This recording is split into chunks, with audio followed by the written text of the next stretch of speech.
No retreat, no surrender. That is Spartan law. And by Spartan law, we will stand and fight and die. A new age has begun. An age of freedom. And all will know that 300 Spartans gave their last breath to defend it.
Fez show. Black Earl Douglas in his week-long salute to white people from Ireland. 866-RON-0-FEZ. 866-RON-0-FEZ. I'm Ron, there's Fez. Hiya, buddies. Fez, he had no time for Black History Month. He burned out after 4 days. But, St. Patty's Day, he's just swinging it too. Oh, it's race envy. Just throwing it out there. Well, they are the Irish.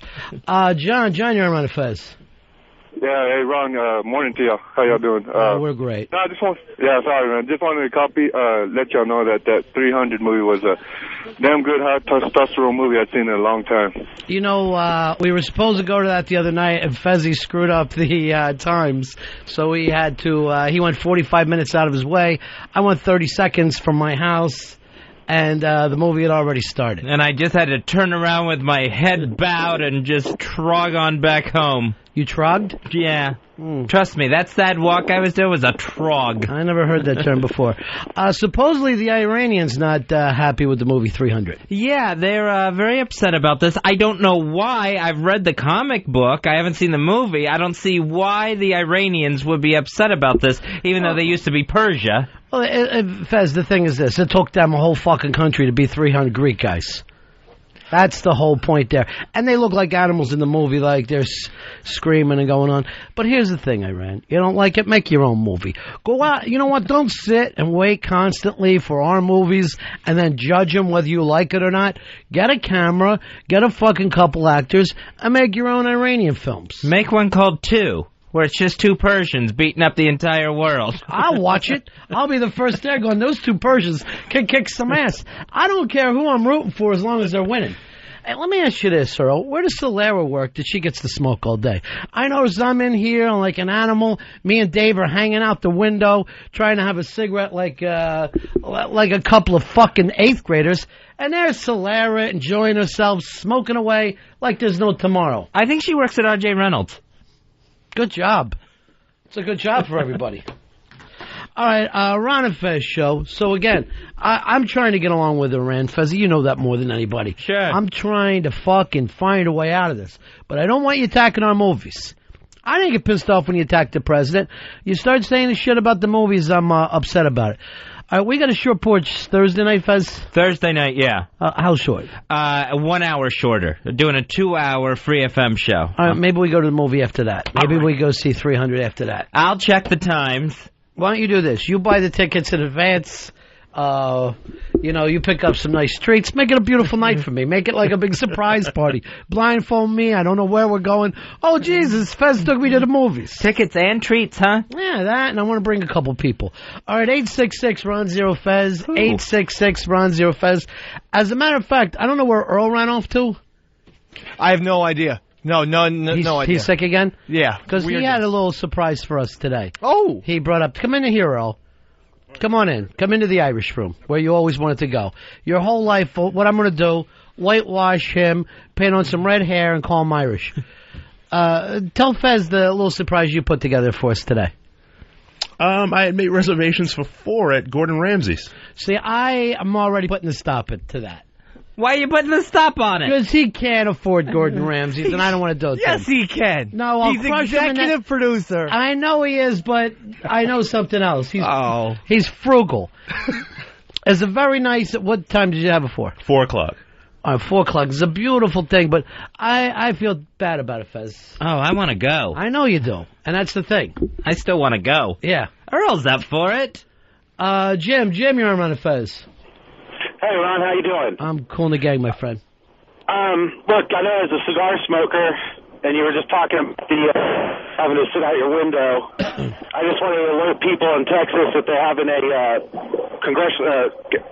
Congress meeting today at 2 o'clock at the John Reagan building in Austin to ban smoking statewide, inside, outside, patios, any public place. First of all, I really admire the fact that you named the building after John Reagan's. He was a fucking phenomenal fullback, and he deserves to have a couple buildings. Why honored in Texas? What? Because the whole world loved John Reagan's. I don't know where he's from originally. No, but here's the thing, Jim. You're not going to beat it. They fucking hate cigarette smokers in this world. They despise them. Yeah, but this is Texas. I understand, not California. But here's the deal. Fucking Texas is now California with big hats.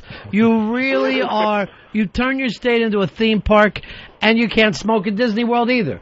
So that's what you're dealing with, Jim. Steers and clears. I'm going to tell you right now, the smart way out, Rich Jenny. He's the only one who fucking really is the man with the plan right now. Dave, your little girlfriend, Casey, smokes, right? Yes, she does. Parliament Lights all the way, Mr. Is that B. it? Classy. Yes. Yeah. P-Funk. Nice. Give me a box of fucking P-Funks. Sure. Nice brand of cigarette, I always say. I find the light a little pussy, but who am I to say? Well, I'm not going to speak up. She's a woman. Yeah. I think women are allowed to do the light thing. Again, does she break off the filter? At least look like you fucking care. There was a study out where they said African American children are more affected by secondhand smoke than white children. And I have no idea why that would be. They're fragile little people. They do have that. What is that? African American? Is that some mixed breed I don't know about now? What is happening there? Isn't that a mulatto? We used to call African American. No, the mulatto. High yellow. Is that it? The high yellow look was what I heard growing up. By the way, my mom might be the last person who uses high yellow, and then always says this to me. It's a shame because they don't fit in either world. You know, and I'm like, Ma, they do. Some of them end up on TV. My father always used to say, it was like, so what does he look like? He said, not really dark, kind of got that high yellow look. Yeah, right. My mom with that two worlds, like, possibly there's a black world you don't even know about, Ron. It's all fucking going down. All right, 866-RON-0-FEZ. 866-RON-0-FEZ. Tim, you're on Ron and Fez. Hey, what's going on, guys? I got an idea to cover the smell of your smoke. Yeah. What you do is you take 2 fabric softener sheets and you put them in a cardboard roll that you get from like paper towels or toilet paper. And when you inhale, you blow the smoke out through there, and it completely masks the smell. I'm 23 years old. My parents don't let me smoke in my house. I do that shit. They don't smell a damn thing. You know what might be the smart thing to do here is move out. Start your own fucking life at 23. I ain't telling you how to live, brother. But the whole thing, when you're 23 and you're coming up ways where you can smoke in your room under your black light, it's not, you're going to end up like Dave. That's what I worry about. Here's Ed. Ed, you're on the Ron and Fez show. Hey, Fez, African-American kids are also affected by first-hand marijuana smoke, too. What do they say about that? They get the fucking, Fezzy, they don't deal with the pot as well. I'll tell you this. And, Earl, you know it. I don't have a fucking prejudiced bone in my body. Yes. Unless it comes to dating kids. But I never saw anyone roll a joint as thin as a fucking black guy. Toothpicks they fucking smoke over there.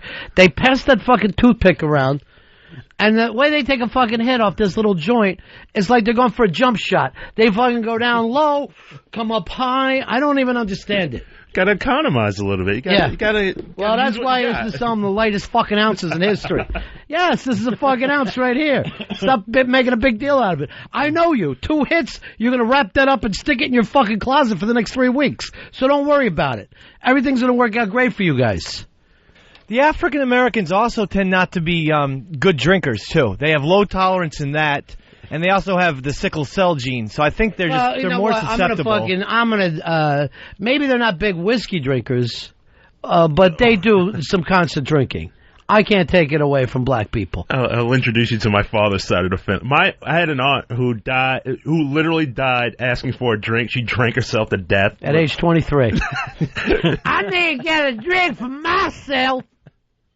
Esther, try smoking crack with him. You're so fucking strong over there, Dave. You're feeling so fucking good about yourself. Bring it. Fucking light up the pipe. I'll fucking watch you be pulling your own skin off. And Earl be just sitting there asking for mo. And no one gets drunk faster than Dave. I get drunk fast, but I continue to go. You're drunk like you're missing a liver. Right, but I continue to drink for 8 to 10 hours at a time. Bullshit. Your ass is out. You're trying to take a shit on the bar. You're a fucking disgrace. Here's John. John, you're on Ron and Fez. Hey, guys, how's it going? Don't worry about us, Johnny. Yeah, I think with the African-American kids being more affected by secondhand smoke, they don't mean that so much the kids are more affected, but more so that the parents are more likely to smoke around the kids, therefore they're more... I think it comes down to this. The problem that black kids have with cigarettes is that when their mom smokes, when she's spanking them at Kmart, it fucking burns their asses. So there is a better chance of a black kid getting burned.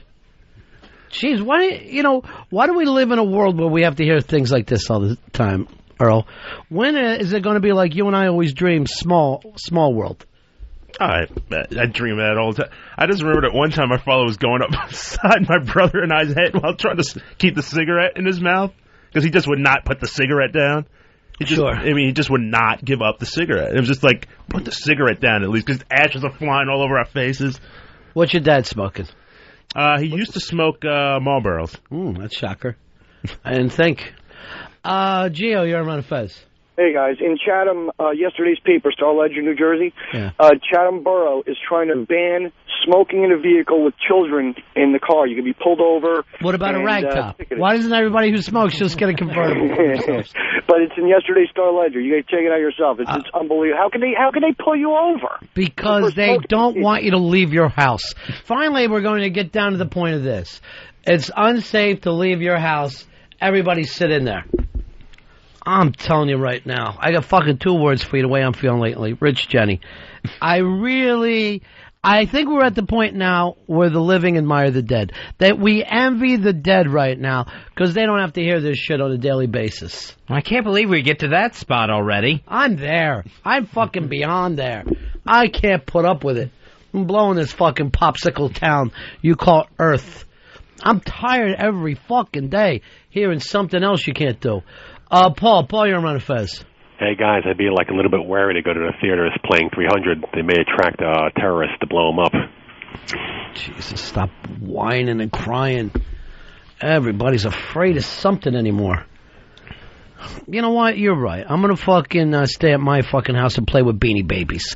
How's that? That's how I'm going to spend the rest of my life, playing with Beanie Babies, because you can't get any fucking safer. Those things pop open, you could choke on the beans. Don't say that out loud. Don't say that out loud, Fezzy. They'll fucking ban them. Here's Ed. Ed, you're on the Ron and Fez show. Hey, Earl, when I was in the Marine Corps, every black guy smoked menthol. Why is that? Yeah. What's the menthol thing? Menthol and grape soda. I fucking know that. Well, grape has a nice tangy flavor to it. I used to say this. Yeah, I know the ounce is a little light. Who else is willing to drive into your fucking neighborhood and sell it to you? You're providing a service. Yeah. What am I going to do? You know, I try to get along with everybody, Earl. I'm like you. I try to get along with everybody. How you doing today? You all right? Yeah, I'm hanging in there. I'm feeling a lot better than I did yesterday. Well, that's what I like to do. I like to feel like I'm your fucking internist. So every day I come in, I check you. You know what? Next time you go to the bathroom, don't flush. Let me come in and poke it with a stick. I'm tired of hearing about your fucking health, Earl. By the way, I got a little bad review on you today, too. Wiki's talking with Fez. He says you're fucking MIA. He wants to get this movie straightened out. Cannot get details from you. I gave him details yesterday. Why would he lie then? Why would he wake up this morning, I had a great fucking conversation with Earl last night. He gave me everything I need. I guess I'll lie to Fez about it just to start trouble. That makes no sense. He told me he's got no details. He's been waiting 2 days. He wants to know every little item we need for the Gap movie premiere. I mean, we had this conversation yesterday. Yesterday afternoon. What is he, crazy then? You think he's drunk? I don't know if he's crazy or drunk, but it's just like I just don't get it. I was like, we had the conversation. I gave him all the details that I know up until this point. You have every detail? No, not every detail. That's what he wants. He wants every detail. We want to lock this thing in and do it. We want to do a big fucking movie premiere. He wanted to know the theater name. That seems to be a big, big detail. Right across the street. I told him the theater name. It's called the... I can't even do this. Write it down. Type it up. Fax it to him. Get this thing locked up. I did that last Friday. I emailed him all the contacts. Last night people go, why is they over Free FM? They're like, why is Earl fucking missing in action? Now today, Fez talks to Wiki. Why is Earl fucking MIA? You could be on the FBI's list, Earl, and I'd still bet on you to get away with it. You fucking went in camouflage. Maybe everyone's calling me the Shadow, but with Wiki, we had this conversation yesterday. Yeah, but for a different reason. Scott, you're on Ron and Fez. Hey, Ronnie, hey, Fez. Hey, down here in Louisiana, it is illegal to smoke in the car with your kids. Of course it's illegal in Louisiana. No one should smoke underwater.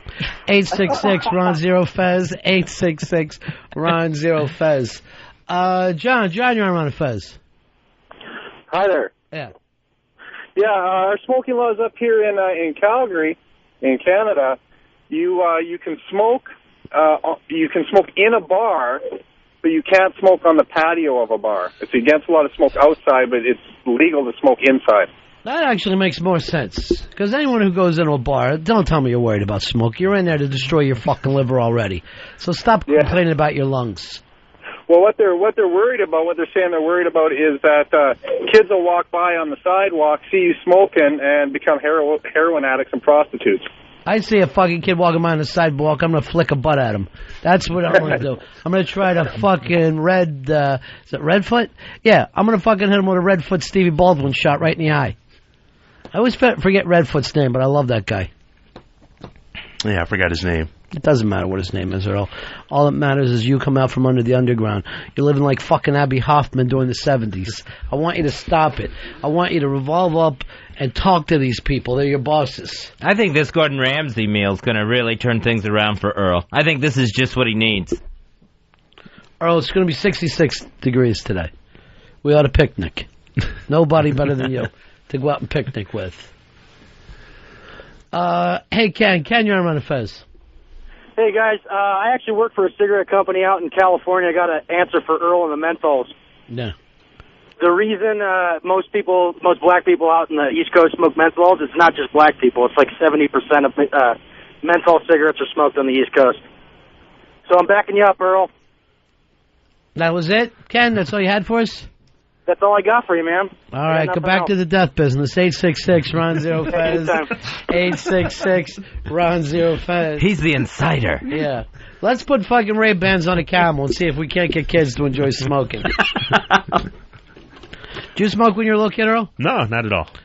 Did you, Dave? Absolutely. Yeah. Started smoking when I was about 13 years old. Still stole my grandfather's cigarettes. Oh, we were way younger than that. We used to fucking pass fucking Pall Malls around like they were joints. Whoever could steal from the dead loved to fucking have a cigarette. It just felt so taboo. It just felt like you're breaking every rule society set up for you. Yes, we're little. We're cursing. We're spitting. We're smoking. We're so alive. And it was always like behind school, like it was a Little Rascals movie. Oh, like, yeah. Come up with a different location for once. It felt like Stand By Me. Let's go down to the tracks and have a smoke. And then you'd be like this. You're talking about one of your friends. That faggot doesn't even smoke. Thinking that somehow not smoking a cigarette makes you gay. Which you weren't even really sure about anyway. You're just puffing, Frankie. Yeah. You're not inhaling. You're just puffing. Let's see the French inhale. Remember that? Where you would fucking blow the smoke out and try to suck it up your nose? I still do that from time to time. I'm sure you do. You fucking femme. You sit there and you get shotguns from Case. Hey, where's Case staying this week? How come she's not with you? She stays. She comes over to my house. And she did last night?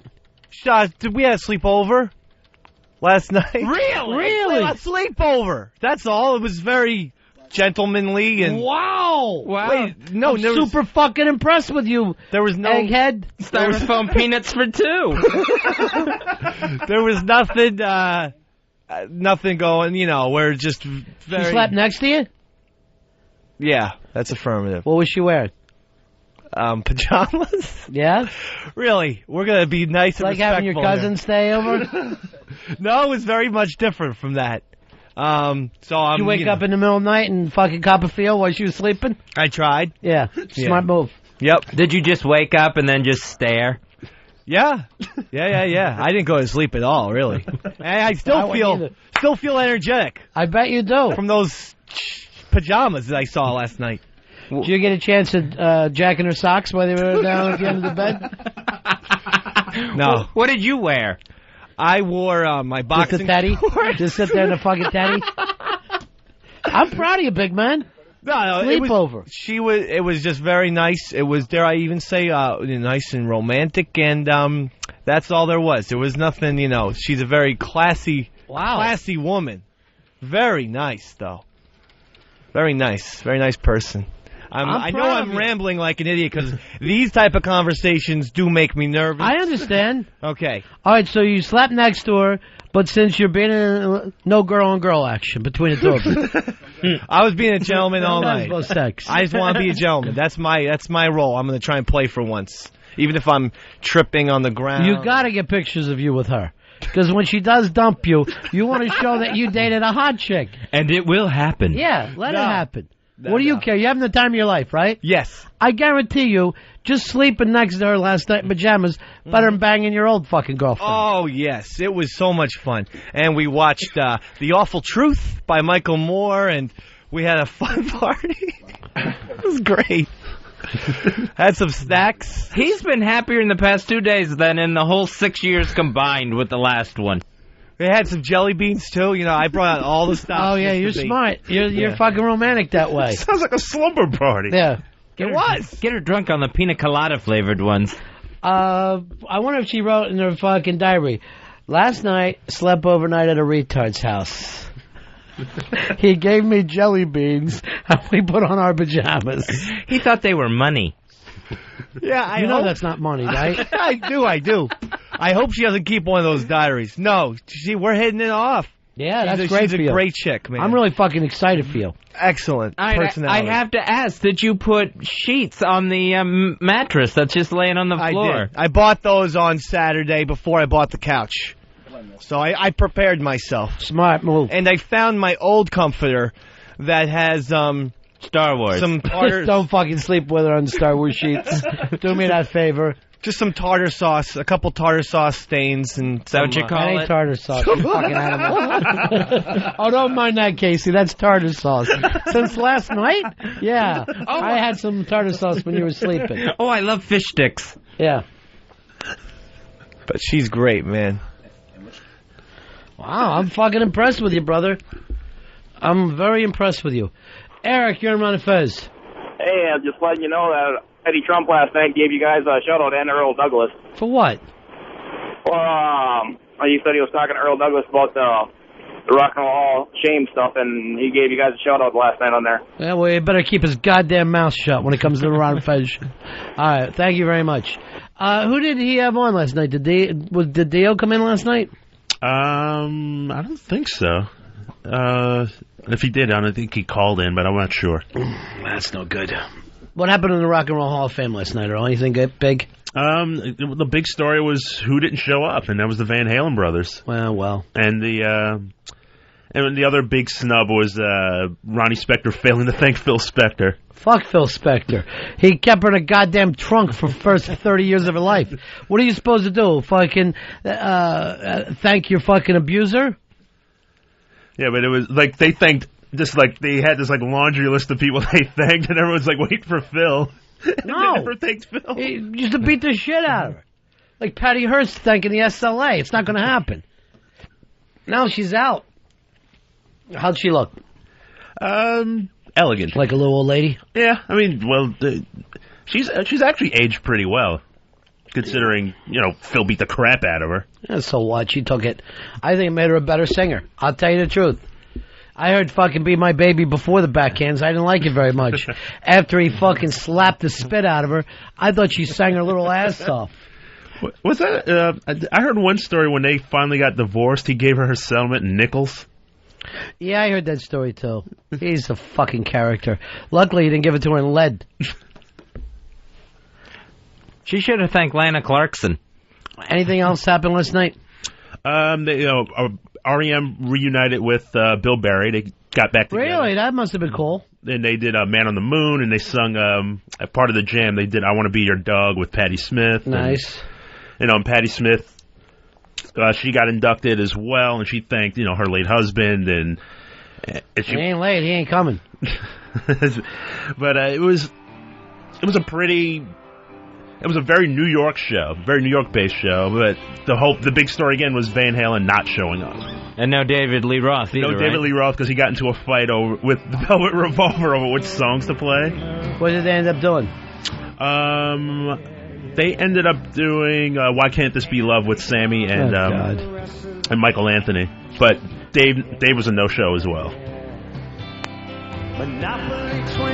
What do you got lined up for tonight, Dave? Tonight, I was thinking... Twister? No, tonight I was thinking a nice quiet evening. And then tomorrow night starts what I like to call the Days of Fun. The 4 or 5 days of fun. Because tomorrow night we're going out to dinner. Thursday, where are you taking her? a friend's steakhouse that we all know. You already called them? No, but they called me. So, I mean, it was kind of their idea. So I said... They're setting up everything? Yeah. So, all right, bring me back a steak then. I want to fucking wet my beak on this deal. Okay. Make sure I get a steak and 2 desserts. All right. So I'm going to do that. Then on Thursday, I think I'm going to do maybe something different. Maybe Italian food. Turn the fucking dog shit off. And then I don't want to hear this music. And then on Friday... I can't hear you. And then on Friday... I can't stand when I don't have Earl in there. It drives me nuts. On Friday, we're going to go out and maybe, I think, drink. That would be a fun thing to do. Let her see the dark side, huh? Yeah. We'll just get it out of the way real quick. You ought to try to sleep with her before she sees you drunk. I figure it'd be better to be really intoxicated maybe on Friday, so that on Saturday at the Post. Why don't you read her some of your poetry from high school? Oh, I'd love to do that. Read her some of that stupid shit that you wrote in retard school. Stupid? I mean, thought-provoking, emotional. Lakers coach Phil Jackson, he was talking about returning injured players, and then said Jesus Christ could come back and we still wouldn't have a chance. Wow. Way to put down the Lord and Savior. Well, I know for a fact Jesus Christ really didn't go to the boards. There was something about him. I don't know whether he was afraid of injury, but he would not mix it up. And you are not going to fucking win unless you're willing to mix it up in that league. Yeah, he's not going to throw an elbow or anything. It's just not going to happen there. I don't think it's so much he doesn't want an elbow thrown at him. That's what Phil Jackson was letting on to. And I wonder if Jesus would even try to win. If he was playing for the Lakers, would he try to win? What are you saying, Jesus is a loser? Not a loser, but I mean, he laid down for the Romans. You know, he didn't have to get crucified. He laid down for the Romans. So, I mean, what's going to make him... You said he threw an event? Are you saying he threw the game to the Romans? Yes, I'm totally saying that. That he took a dive. You don't understand the mythology. I don't think Jesus is so much a loser, but I think he would take the charge. He would take the... You honestly think he would set up? He would totally take the charge. Of course he would. He took whippings. He took people putting crowns of thorns on him. Yeah, he was for some reason Fez acts like he's a pansy because he didn't fight back. No, he was very tough. And what people don't realize is he was quite spry. So maybe he's not going to hit the boards. He's going to get you 12 assists. He's going to, Junkman. He's in there, and you don't even expect it. Yeah. He's coming up with the ball. Yeah, he's tipping. He's doing things. He's like a Dennis Rodman meets Jason Kidd. And I'll tell you something else about Jesus. He's going to feed. Jesus was no gunner. He would feed. Absolutely. So I don't know who offends me more. You or the Lakers, Fez. You or the Lakers. I'm just saying... First of all, how come you think magic isn't dead? Jesus. There you go. Winning wasn't that big for Jesus. He won the hearts and minds of a fucking entire white planet. Every white person out there. And some blacks, Earl. Don't get offended. The fucking houses ones are with us on that. Plus, when he wanted to take over that temple, remember how pissed off he gets? It's all about... Everybody always goes back to the temple. But it's about... a big thing. Right. That was an aberration. You know it and I know it. He never did that before or since. No, it was about motivation. It was about getting that competitive drive instilled into Jesus. I don't even know whether he'd be a basketball player. I see him as a long-distance runner. A guy who's willing to get out there and just fucking... just wear everybody else out. I see him as a marathon man. Very nice stride on him. Tall, thin, good stride, great cardiovascular.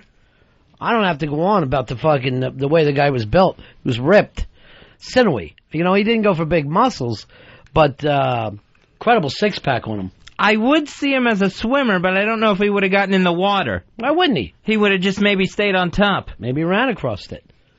I can see him as a diver. Jesus diving. I mean, obviously, you're going to have to put his hair up in a cap. That's zero splash there. Here's Chris. Chris, you're on Ron and Fez. Hey, guys. I think Phil knows Jesus wouldn't help out because every time he's touching the Gatorade, it's turning into wine. You can't play drunk. Just maybe stay on top. I don't want to get involved in that. Paul, you're on Ron and Fez.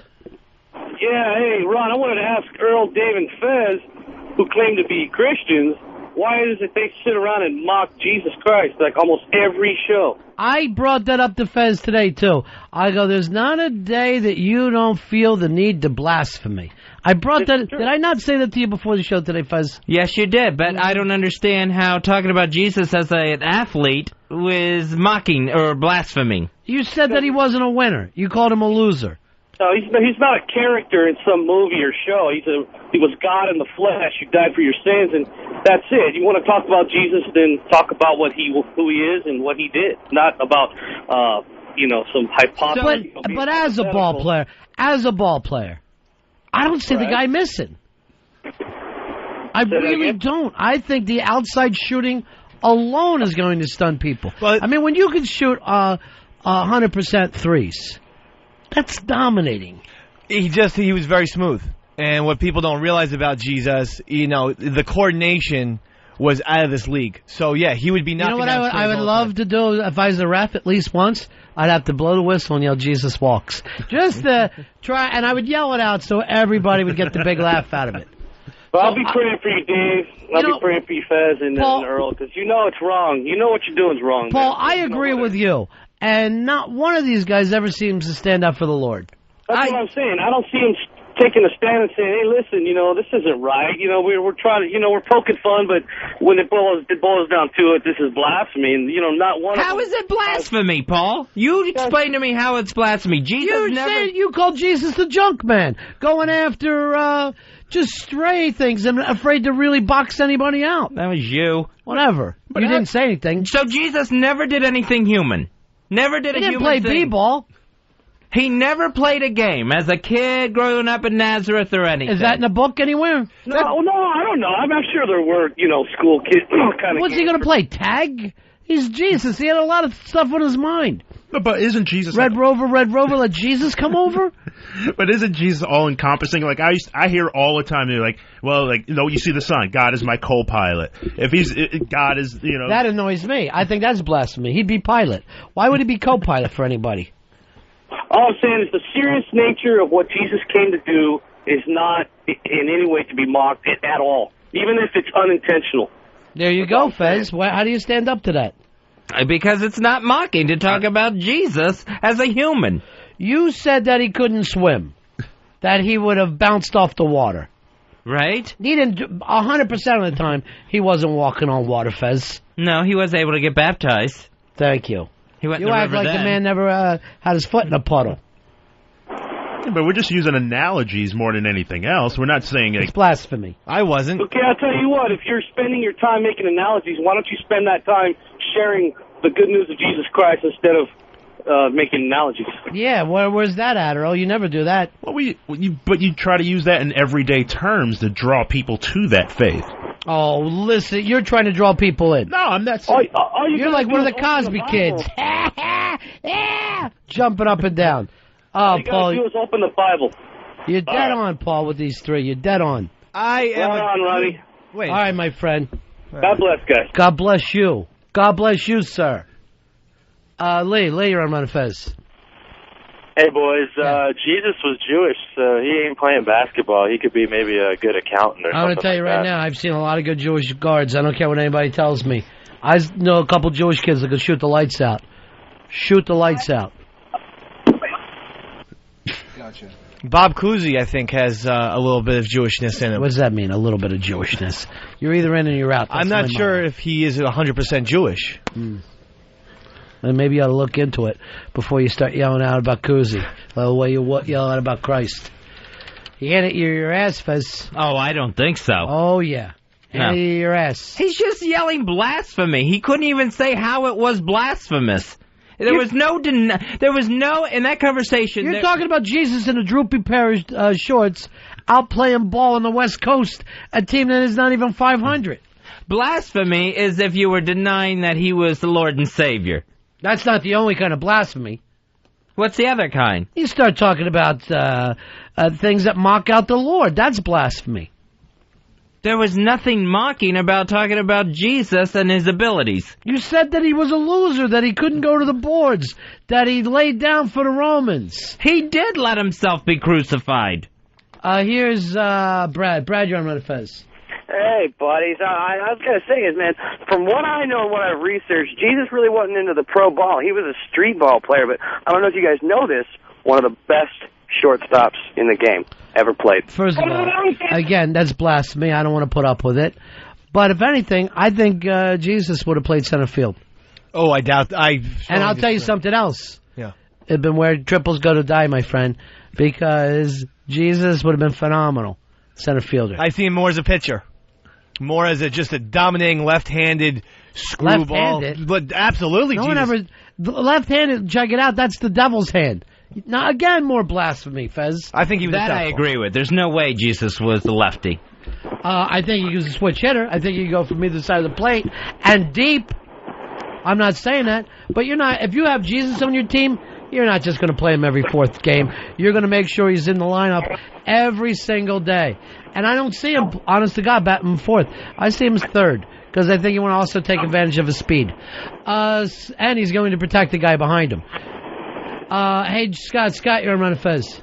Hey, buddies, 287-253. All right, my brother. What can we do for you? I see Jesus as like an X-Game competitor, like a snowboarder. He's got the hair, he's got the goatee. I just don't see him out there doing that stuff. I don't see it. I mean, the guy never grew up around any snow. I don't see him wearing tats. I don't see Jesus Christ wearing tats. You're both wrong. His biggest thing was versatility. It was the ability to adapt. So I think Jesus would absolutely make a beautiful snowboarder. Where do you ever hear about his ability to adapt? He was trying to change ability the way to adapt. Was. He's able to walk on water one day, multiply fish the other, raise this guy's fish. Multiply fish and bread. What, you sitting there saying he's doing his times tables with fish? Kyle, you're on Ron and Fez. Yeah, well, Jesus was also black, so he would definitely be a great basketball player. You know, how Earl always tries to take credit for the Egyptians? Well, on Rome now, all the Egyptians are black. Black as Earl. Yeah, except for Cleopatra. Well, she's high yellow. So I give you that. You ought to be proud of that, Earl. Yeah, I was just like, oh, cool. They actually, they got it right. And then you see Cleopatra, who's about as pale as You're saying they got it right. They got the fucking Romans as English guys. One of them says "isn't it" all the time. You want to do any more blasphemy, Fez, or could we move on? I guess we could move on, but there was no blasphemy today. Jeff, you're on Ron and Fez. Hey, guys, how's it going? Yeah. Yeah, I mean, everybody knows from the movie Major League that Jesus can't hit a curveball. You need to go with Joe Boo in that spot. I'm going to tell you right now, my friend. You ain't going to see Jesus with his foot in his bucket. Jesus will take the curveball to the opposite field. And I don't doubt it for a second. I think the only thing you can probably get Jesus on is a sinker. I think you're going to try to get him ground out because you ain't going to strike him out. I don't know about that. What do you know about anything? Why don't you put your PJs on and go wait at home for Casey? Do you guys want to match your PJs last night?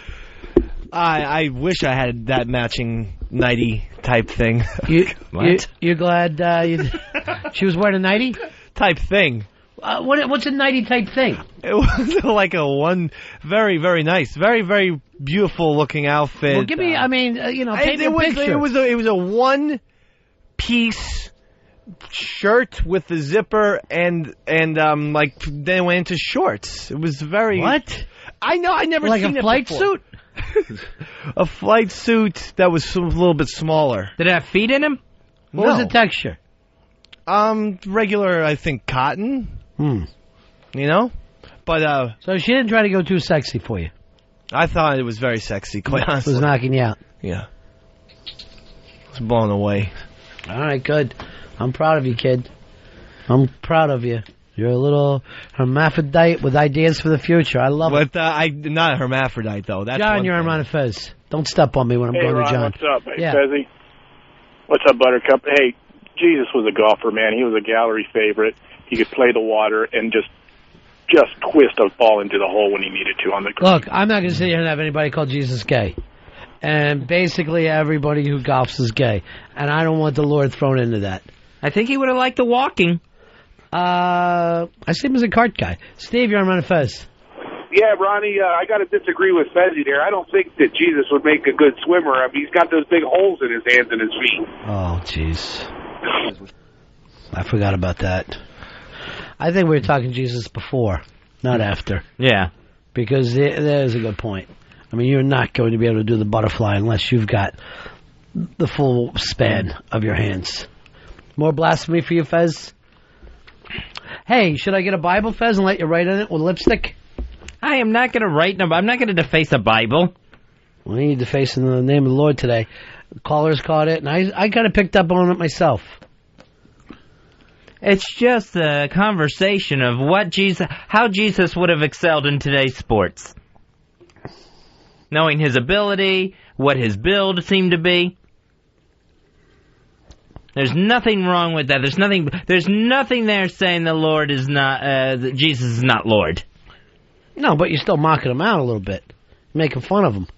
Oh, I'm sorry you had to hear it. I see Jesus as a wide receiver, though. Wide receiver going deep. Great hands. Unbelievable hands. And leaping ability, which really a lot of people never think about. Great leaping ability. Jeff, you're on Ron and Fez. Yeah, Jesus was on the Pro Dreidel Tour. He won the 15 and 16 World Series of Dreidel tournament. See? That doesn't seem like blasphemy to you, Fez? No. I bet Jesus did play with a dreidel. Oh. He was Jewish. Oh, Jesus. Matt, you're on Ron and Fez.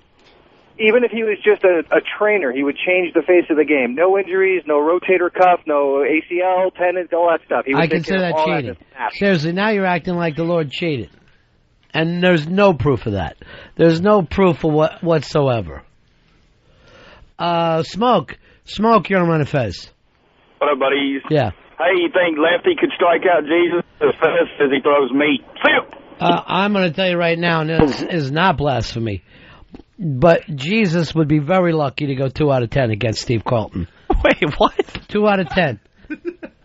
I'm saying he's going to get his hits, but he is going to find himself in a battle. You never saw Carlton pitch. I saw him. All right, I'm going to fucking tell you right now, I'm not fucking Fred. I'm not going to let people sit around and blaspheme Steve Carlton. I'll dig your fucking eye out, send you back to Casey that way.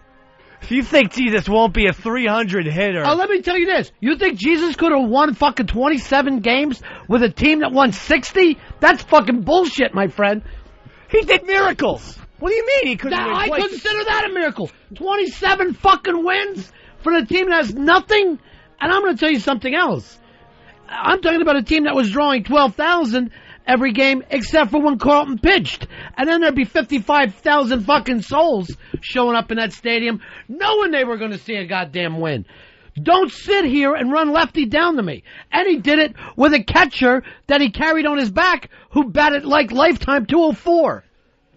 And that fucker's still hanging around the game because of Steve Carlton. That son of a bitch before every game should say, I'm only announcing tonight because Steve Carlton kept me in the game for an extra decade. Jesus' battery partner was Judas. All right, you know what? Again, see what was going on here, Fez? He's trying to be silly like you. He's trying to be blasphemous like you. I'm at the end of my fucking rope right now, Fez, with the blasphemy talk. Jesus could have been an athlete. I'm talking about Steve Carlton right now. I'm talking about something. That one. I'm talking about something important. I'm talking about Lefty.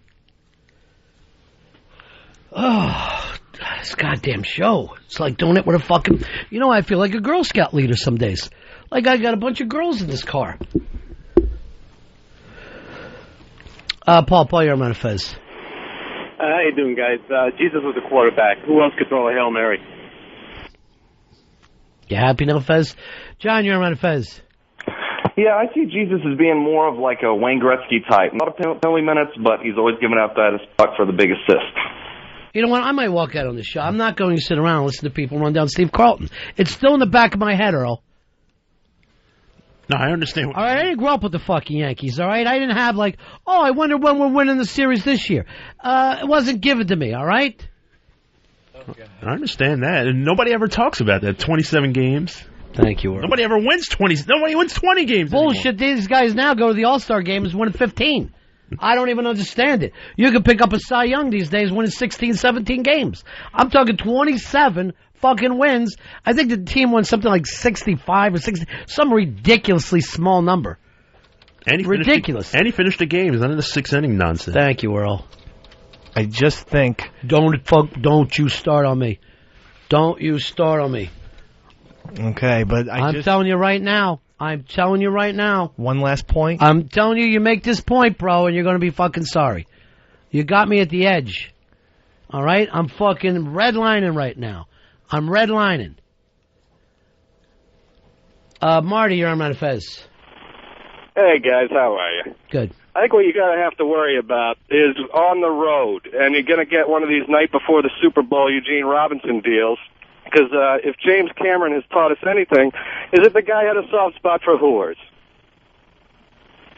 This is your way. This is not blasphemy to you, Fez. That's blasphemy, because Mary Magdalene was not a whore. She was a nice girl from a nice family. Nice girl, nice family. She's a hooker. That's not blasphemy. You just called his wife a hooker. Dan, you're on Ron and Fez. Hey, what's up, buddies? Yeah. I see Jesus more as a NASCAR driver, just some fucking drunken mullet head. Are you happy, Fez? This is where you've pushed the show today. First, you put down Jesus. Then, this guy last night who found himself at Pajama Party 2007 makes a run at Steve Carlton. Well, that shit don't flush on this fucking show, my friend. That is not going to happen. Right, it's just You know what I want to do after the show today? Yeah. We're going to blow off the Free FM show. I'm going to fucking drive you up to Cooperstown, and you're going to sit and look at the bust of that man. And look at his fucking greatness. And I guarantee you, your eyes will well up. Your eyes will well up as you stand there and look at him. You know your problem? Your daddy babied you. Your daddy babied you. Taking you to Yankee games. With all due respect to Mr. Carlton, I don't even want you to say. Seriously, I'm at the end of my fucking rope right now. I'm going out of my mind. You know what I want you to do after the show today too? Hop in your car, drive down to fucking South Jersey, and fix that fucking room for Frenchie. I don't want her sitting in front of that ladder another day. It's driving me nuts. Matt, you're on Ron and Fez. Ronnie, I hope you get to write off these 3 dependents at the end of the year. It's driving me nuts. And the other, it's just fucking unbelievable. And then, you know what? Do we learn anything from Stephen Baldwin? Jesus would have been a skateboarder, and he would be skating right now into our hearts. Well, Stevie Baldwin did say that Jesus was extreme. And he did say that he was a tough guy. I don't know where he's getting it from. Do you, Earl? I could see the analogy somewhat, because he was going against common convention at the time, which was pretty brave, and he did it right until the cross. So you see him more as a boxer. You think that he's going to get in there and box? I mean, how do you think Jesus would do against Buddha? I'll tell you right now. If I'm Jesus, I'm fighting Buddha. It's stick and move, wear him down. Do not get inside with Buddha, because the man, short arms, but a lot of power right there. Basically, you're looking at like an Ernie Shavers type fighter, Buddha. No, I would have done more rope-a-dope. I would just let him wear himself out. Oh, you don't want to take those kind of hits from Buddha. Big, thick son of a bitch. Now, on the other hand, if you're looking at Muhammad, I'd worry about the clinch and the headbutt. I honestly think you'd take a headbutt from Muhammad. That would probably happen. Buddha, going back to the rope-a-dope, I would see Buddha just really putting his weight up against Jesus on the ropes. Yeah, that's why you stick and move. Yeah. Stick and move. You put the head out there, you make him wear himself out, and then you just, roundhousing. Work the inside a little bit? Oh, yeah. Buddha doesn't have a lot of drive either. He's content to sit. I don't think Jesus would lose to any other idol except for that Hindu elephant with all the arms. I don't know how you beat that guy. I don't know what his name is. Vishnu? God bless you. 866-RUN-0-FEZ, 866-RUN-0-FEZ. Still dealing with it. Haven't lost it yet, huh, Fez? No, that was the Indian god. David, you're on Ron and Fez. Hey, I'm sure they're just fine people, but do you really think the Son of God couldn't take the son of Mr. and Mrs. Carlton? I don't think there's a chance, my friend. And I've seen the best hitters of his generation look like fucking school children against. I'm talking about a guy called Lefty. You say the word Lefty, guys in both leagues know who you're talking about. Lefty. There's quite a few left-handed ball players in the history of the game, and still to this day, 100 years or whatever we are into baseball, you say Lefty, and everybody knows who you're talking about. And I'm talking about here, South America, Japan, whatever Lefty means in Japan. You say it, and they're going, "Oh, Carlton." The thing is, Don't do it, bro. Okay. Don't do it. Fez, you better talk to your boy. There's certain things I don't want to be fucked with about, and this is one of them. You know what your problem is? You're feeling so high and mighty with this new girlfriend. I like you the old way, when you would leave that other girlfriend and walk in here with shame, knowing what you did last night, knowing she put the strap-on on. That's when I felt like you had a little humility about you. I felt like you were good for the show then. Yeah. Well, no, I'm trying to bring a point to you about It can't be about that, seriously. Okay. Seriously. You've taken it too far. Okay. Can I make a point about Jesus? Why do you feel the need? Where's your name on this show? I just wanted to... Where's your name on this show? Is Fez feeling healthy today? Yeah. Then let him fucking talk. Okay. Someday, after his heart attack, will I make the Ron and Dave show? No. I'm going to go out and find someone strong. And I'll still let you pick up sandwiches. But until that day, on a day Fez feels strong, why don't you let him talk? I've seen you interrupt him 19 times today. Oh, no. I just wanted to say something about... Never mind. I was just trying to defend Jesus.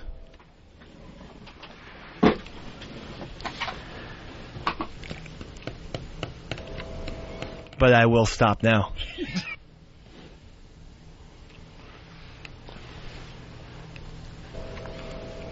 Gonna stop talking.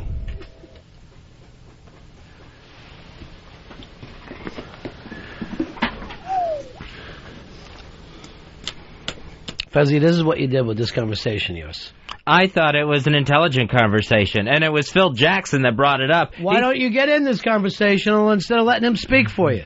It's like you brought a fucking interpreter even though you speak English. It was Phil Jackson that said even if Jesus came back and played for the Lakers, they still couldn't win. This is where this all came from. And I just don't think winning is big on Jesus' mind. I don't know if he would have played organized sports. Well, he's not going to play disorganized sports. He probably never would have gone pro. Wow. Earl, I don't know what to say to this. I'm you know? Dennis, you're on a Fez. Hi, buddies. Hey, Earl, I'm the biggest number one Earl fan, but I want to correct something.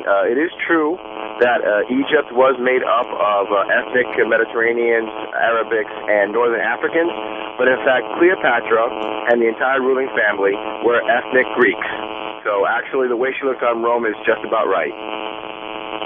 You never knew that, Earl?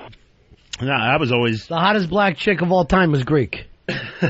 I was always brought up as like she was a black chick and the hottest black chick. You were brought up to Santa Claus was black. Yeah, we had black G.I. Joes. We had black. Everything was black. Well, you wouldn't live in Earth too. No, it's just having... Now, what did you have to do for a black G.I. Joe? Buy a white G.I. Joe and hit it with a magic marker? Your dad's up all night, fucking Christmas Eve, trying to fix it for the boy. Fortunately, with those G.I. Joes, the hair was the same. You didn't have to worry about that. Yeah, but I was always brought up that, Egypt was primarily what we would call now African American or black. They weren't African American. You know what I mean? Well, there was no fucking Americans. God, you were brought up like by drunk people. Egypt was all African Americans. Red Fox used to run Egypt. Oh, the lies you were taught, Earl. The lies you were taught. Corey, you're on Ron and Fez. Hey, what's up, guys? What can we do for you, Corey? Jesus, I don't know if anybody knows this, was quite the figure skater. He could walk on water, sure, but that guy could really glide on the ice. See, that one I would disagree with. Again, saying Jesus was probably not around all that much ice. Doesn't mean he couldn't do it. No. Just because he wasn't around it doesn't mean he couldn't do it. Yeah. He picks things up like that. I can't put up with the blasphemous talk. Where's the new Sleeves song? Have you heard it yet, Fez? No, I have not. This Sleeves is such a maniac. You got it over there, Earl? Earl, I probably need you behind it. He doesn't know what he's doing. I need you to get over there. I know I'd love to have you sitting here today, but the ineptness that he brings to that area is just, it's too much to deal with. Sleeves took one conversation that we had about graffiti and went off on this fucking crazy song. I think it was from the Free FM show. So anyway, he sends it to us last night. I listened to it, and it was so nuts. I can't understand whether it's Crazy great or just crazy. I don't know which way it goes. But here's Sleeves and his... where's Earl? He's getting it. He has it in the back. Why would it be in the back? We do a show here, right? Yes. What do you guys produce? Maybe you think fucking airtime is the way to produce. I don't know. No. I'm not going to fucking tell you what to do, all right? The fact is, somebody should be, though. Yes. That was a mistake. I don't want to hear your fucking things. I want to get the material on the air. It's not asking too much. And that's not his position to be running back there. That's supposed to be stuff that you prepped the show with. I know, that was a miscommunication. But in the meantime, we'll hear everything bad about Earl the whole time. Now, I could either go to more blasphemy talk, or we can sit here quietly until Earl comes running back with the fucking song.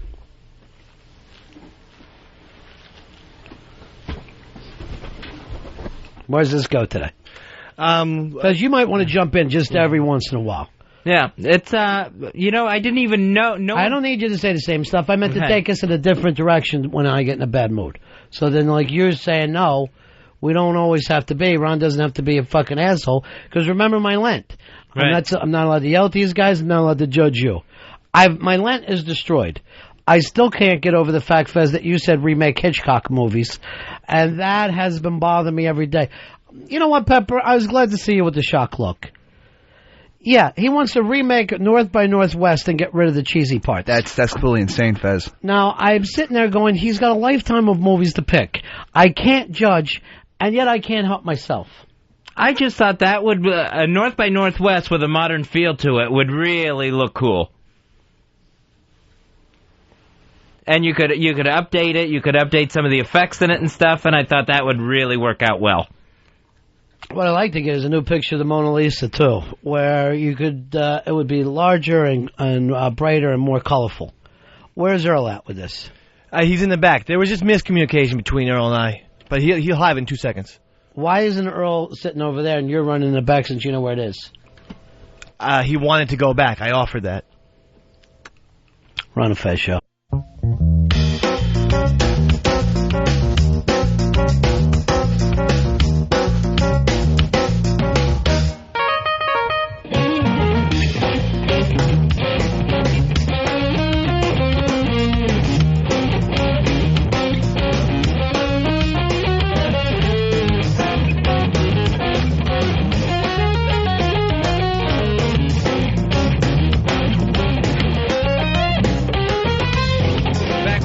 Fez Show. 866-RON-0-FEZ, 866-766-0339, or you can always email us at ronandfez@aol.com. Jackie Mason, the comedian, making some comments about Barack Obama, saying he should take a test for something he's qualified for, like head waiter or doorman. Bernie, you're on the Ron and Fez Show. Yeah, just calling in to let you know about the new series that's coming on called The Riches, starring Eddie, was it Izzard or Izzard? Eddie Izzard. Why didn't you call us yesterday? Because the show was on last night. Yeah. Wasn't able to call in last night. Yeah, I watched it last night. I'm not sure that I'm into it, but Fez and I used to be... The thing that he's portraying, the travelers, are a real thing. They're down in Georgia. And Fez and I got obsessed with them about 10, 12 years ago. And we tried to have some of the travelers on the show, but they won't talk to people. Kind of like modern-day gypsies. Exactly. It's just funny how they're trying to incorporate all the terminology and then mini drivers in there trying to use somebody else did a movie about the travelers. It might have been Marky Mark, too. About 4 or 5 years ago. I don't remember a Travelers movie. Yeah. Oh. Okay, that's all I got to say. Yeah, not bad. Not sure if I'm totally into it, but I like the premise. Was surprised to see Eddie Izzard doing this because, comedian, and the show is fairly dramatic. And I would have thought Minnie Driver was more of a movie person than doing a TV series. Yeah, well, when's the last time? Yeah, good point. Thank you. 866-RON-0-FEZ, 866-RON-0-FEZ. So I was talking about Jackie Mason and making this Barack Obama comment, and I wonder, do old people get a pass on racism? Where it's almost like it's excusable for them or something, like with grandparents. For some, I don't know how many people actually tell them, hey, that's a racist thing to say, or they just accept, their grandparents saying off-colored things. I don't know. All right, we got that thing in, Earl? All right, so here, we set this up before. This is Sleeves, the Mad Genius Sleeves, and take a listen to it. Graffiti artist and consultant to designer Mark Echo. He was arrested for spray painting subway cars in Brooklyn. I'm a fan of the graffiti because I was an old school graffiti artist myself. My specialty was the peace sign, just the word the who, the backwards SWAT sticker. I'd draw the road runner, just the word the who, repent 13, the word the who. Yeah, those type of things. It's a guerrilla movement, that's the way it goes, and it's the art of getting up, getting known, and then you take that vehicle and you go other places once they know you. The higher you can tag something, the more respect you're going to get. The more outlandish you tag, the more respect you're going to get in the community. I know a person, everywhere they go, they tag, Mighty Horse rocks the fat ass. Mighty Horse rocks the fat ass.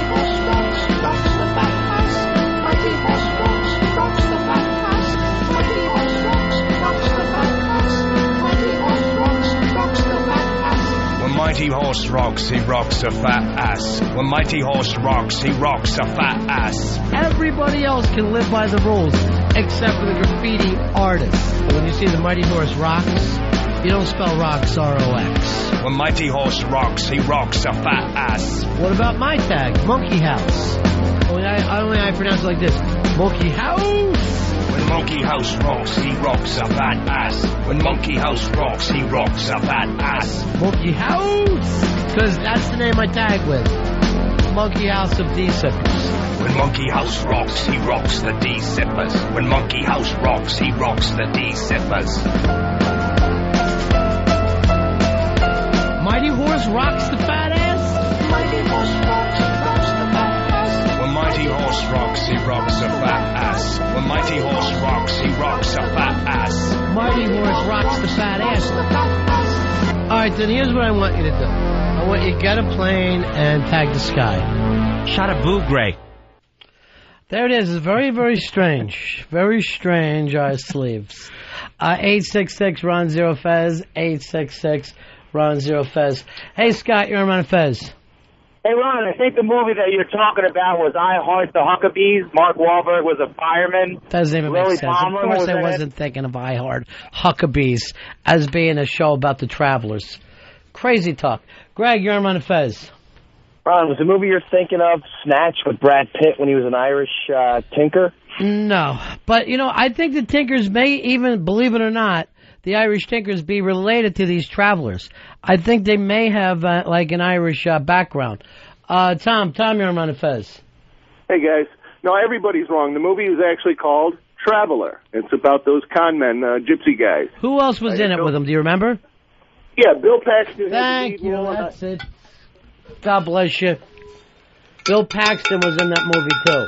That's a winning cowbell. Hold on, Tom. You're going to get a DVD copy of Flags of Our Fathers starring Ryan Phillippe and directed by Clint Eastwood, courtesy Paramount Home Entertainment. These guys, that for whatever reason, they get in this home improvement scams, right? They go all around the country. They find old people. They tell them, we're going to put tar up on your roof. And they just, put a little bit. They don't put enough, and they're gone the next day. And they keep moving around. And I think they got their own kind of kings and all. And the weird thing is they will turn around and be the first to say, they're being picked on and all. But they sell their daughters to each other at, 12 years old, 13 years old. They show these. There was a thing on TV where they would have these beauty pageants of little girls, while the men's would sit there and pick their next wives. It's just pure madness. And they were all living around Savannah, Georgia, when we were clocking them. Right? Yeah. Wasn't there an incest type thing going on? That was in your house. I don't think it happened with them. But you know what? It's I guess if you're just one tribe, much are you going to get out away from incest? You know, I mean, how are you going to be able to say, oh, it's just a cousin I'm marrying? Kent, you're Ron and Fez. Yeah, I thought that song was really creepy, but it makes me want to start tagging everything. It makes me want to start tagging, too. And I'm bringing back my old monkey house thing. Actually, that started because I said that, Earl, you said you like graffiti, right? Yes. And then I said I was going to tag monkey house on your building. And then you don't like it so much. But that whole mighty horse rocks, he rocks the fat ass. I have this thing of sleeves just sitting in this house in New Hampshire like a madman. I just picture him in the hills up there writing these wacky songs and his wife going, what are you doing? This doesn't even make sense. I can picture him like in a haunted house playing like a harpsichord like Lurch. T-Bone, you're on Fez. And just getting back to this whole gypsy thing, there's a big tribe of them that live in South Carolina, Georgia area. They got the big main house. It's real gaudy with stained glass and everything. And then the kids live out back in a shitty little trailer, and there's tons of them. I can't remember the name of the town, but there are tons of these houses, and you can't believe how successful these people are. And then when they build their house, they don't live in it for a year because there's they let ghosts live in it for a year. That's it. Yeah, it's just wildness. But remember, when Monkey House rocks, he rocks the D-Sippers. When Monkey House rocks, he rocks the D-Sippers. Cracker, you're on Fez. Hey, what's going on, buddies? Hey, pal. When I lived in South Florida, man, there was a task force in Broward County devoted just to tracking these guys. And one of their scams, you know, in Florida, you got to have your house sprayed every month for bugs. Right. And they'd bring a kid in with them, and they'd hit these old folk homes, and the kid would get the attention of the old people while he was just spraying water around the baseboards and just picking up jewelry, wallets. They'd hit a whole complex before they even knew what happened, man. It was incredible. And just the old folks are too slow to know what's going down. When Mighty Horse rocks, he rocks the fat ass. When Mighty Horse rocks, he rocks the fat ass. Here is Steven. Steven, you're on Ron and Fez. Hey, Ron, how you doing today? Good. Hey, I live in South Carolina, right near all these Irish travelers. These guys are assholes, man. What do they do? Are they really... What was that, sir? Go ahead. Are they really Irish or just an Irish background? I think it's just an Irish background. I know that one of the scams they'll try to pull is they'll come up to paint your house and say it takes 10 5-gallon buckets of paint to do it. They'll buy 5 and cut the other 5 with gasoline and paint your house, and the first time it rains, it's all gone. Yeah, I've heard that before, that everything will just come pouring off there. And one of the other gimmicks they do to the old people down in Florida is they know the old people can't get under the house, so they'll go, we're going to give you a free test. And then they crawling out of there with like a big glove full of termites that they'd actually brought in, going, look what we found, we better get on this immediately. And the old people are going, how much does it cost to end this? Right. And sometimes it seems like the scam is more work than the actual doing the job. Well, the scam is a lifestyle. I mean, we're all used to, lying, but you never get to lie with your whole family. You know what I mean? Can you imagine being raised we're all in this together? Remember, this is your line. You got to admit, it's somewhat exciting. There is no way my family could have pulled this off. When Mighty Horse rocks, he rocks the fat ass. Jeff, you're on Ron and Fez. Hey, boys.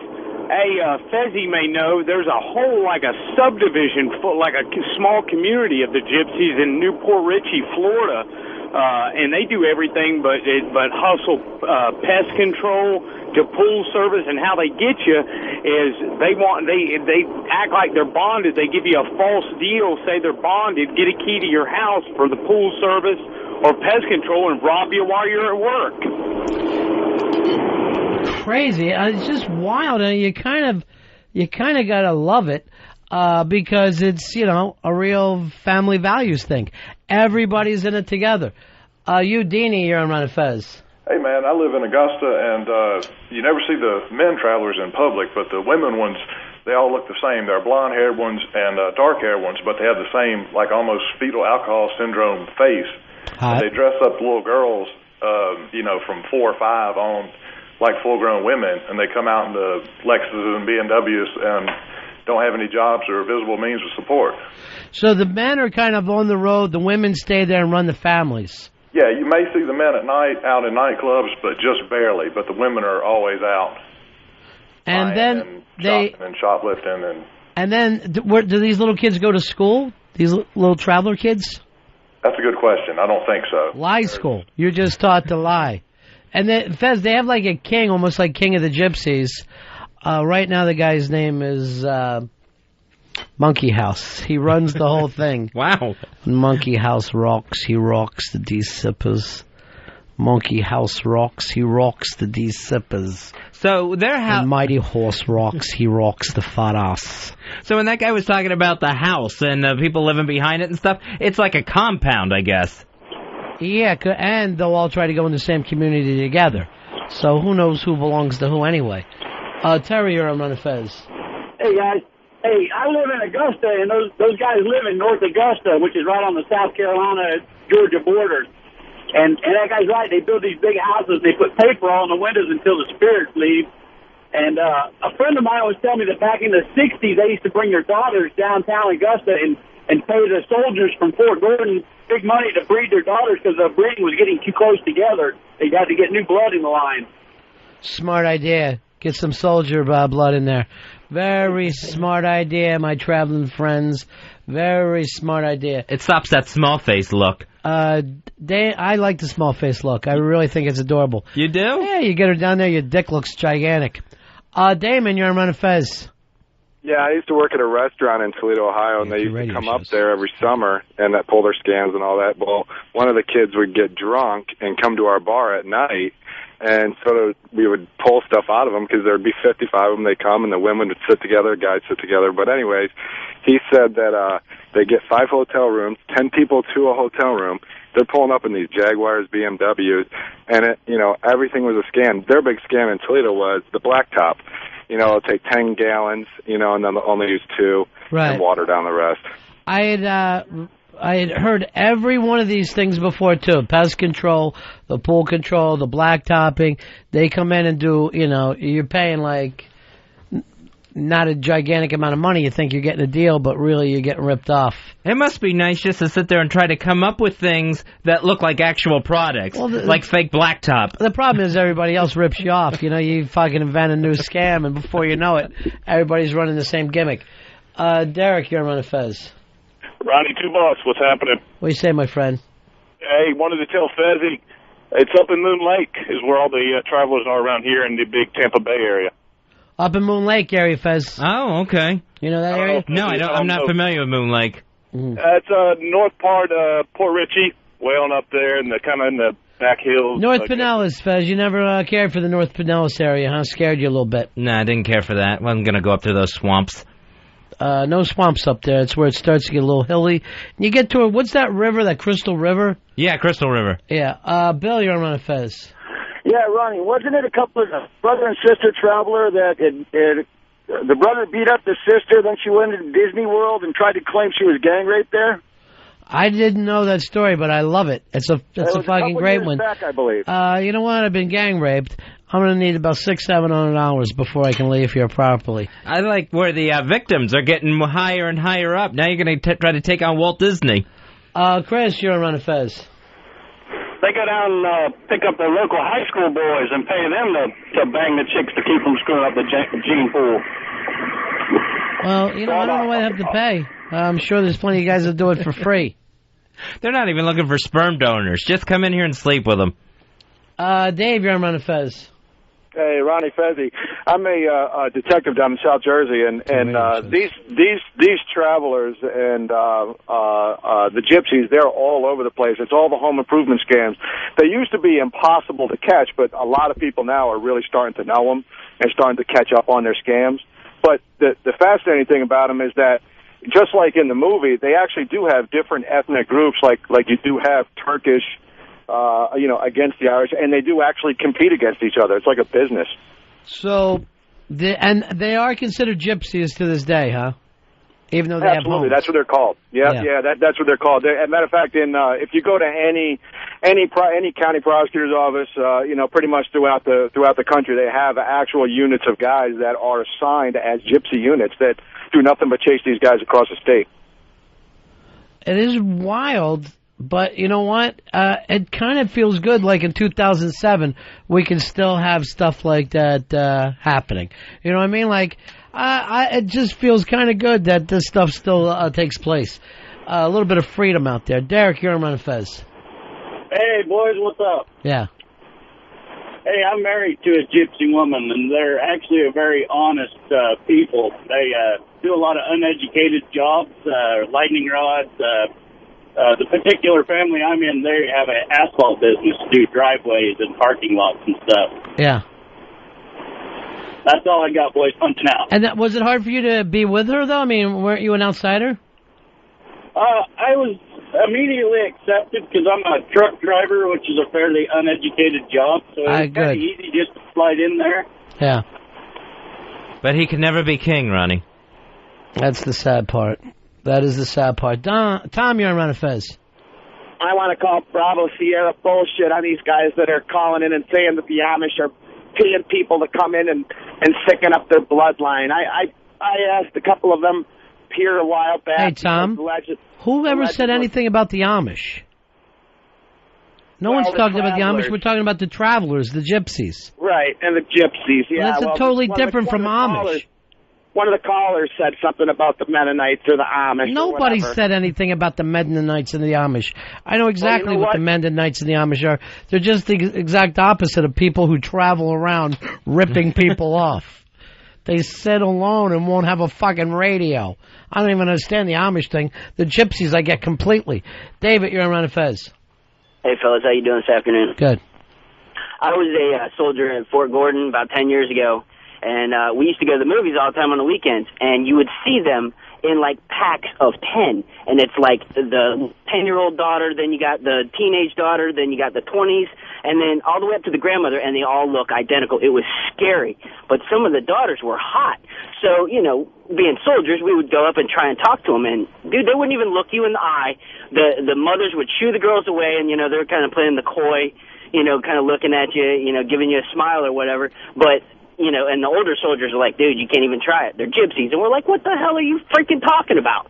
And they're like, no, dude, you will literally not ever get any play there, and you might get yourself hurt. I got news for you. The worst thing that could happen is if they do give you attention, because then you better watch your wallet.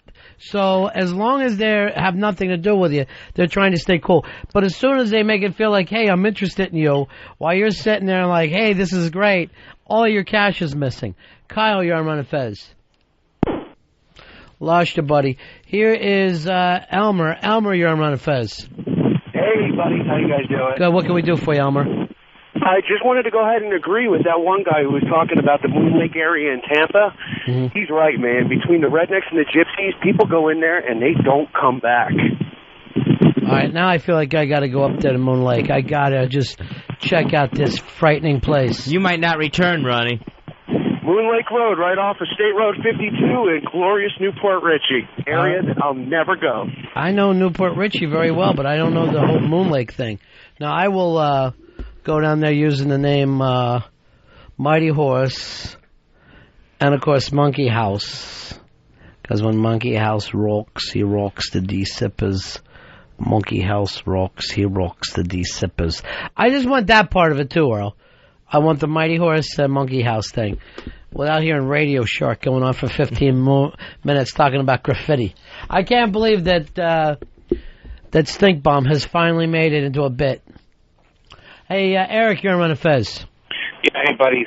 Yeah. Hey, we got a real problem. Up until, we still do, but up until about 2 years ago, it was even worse. We get a real bad problem with these gypsies and the travelers out here in Colorado. In the summertime, after a hailstorm or a tornado, it's like they've blocked this area. And this past winter, after we had those real bad blizzards right there, Christmas and New Year's, we were getting inundated with them around here, doing, home fix-ups, ripping people off like crazy. homeowners association that controls the development where I live, they got taken for $50,000 about 3 months ago by these travelers who came in and said, they would fix up all the snow damage done to our little pool house and whatnot.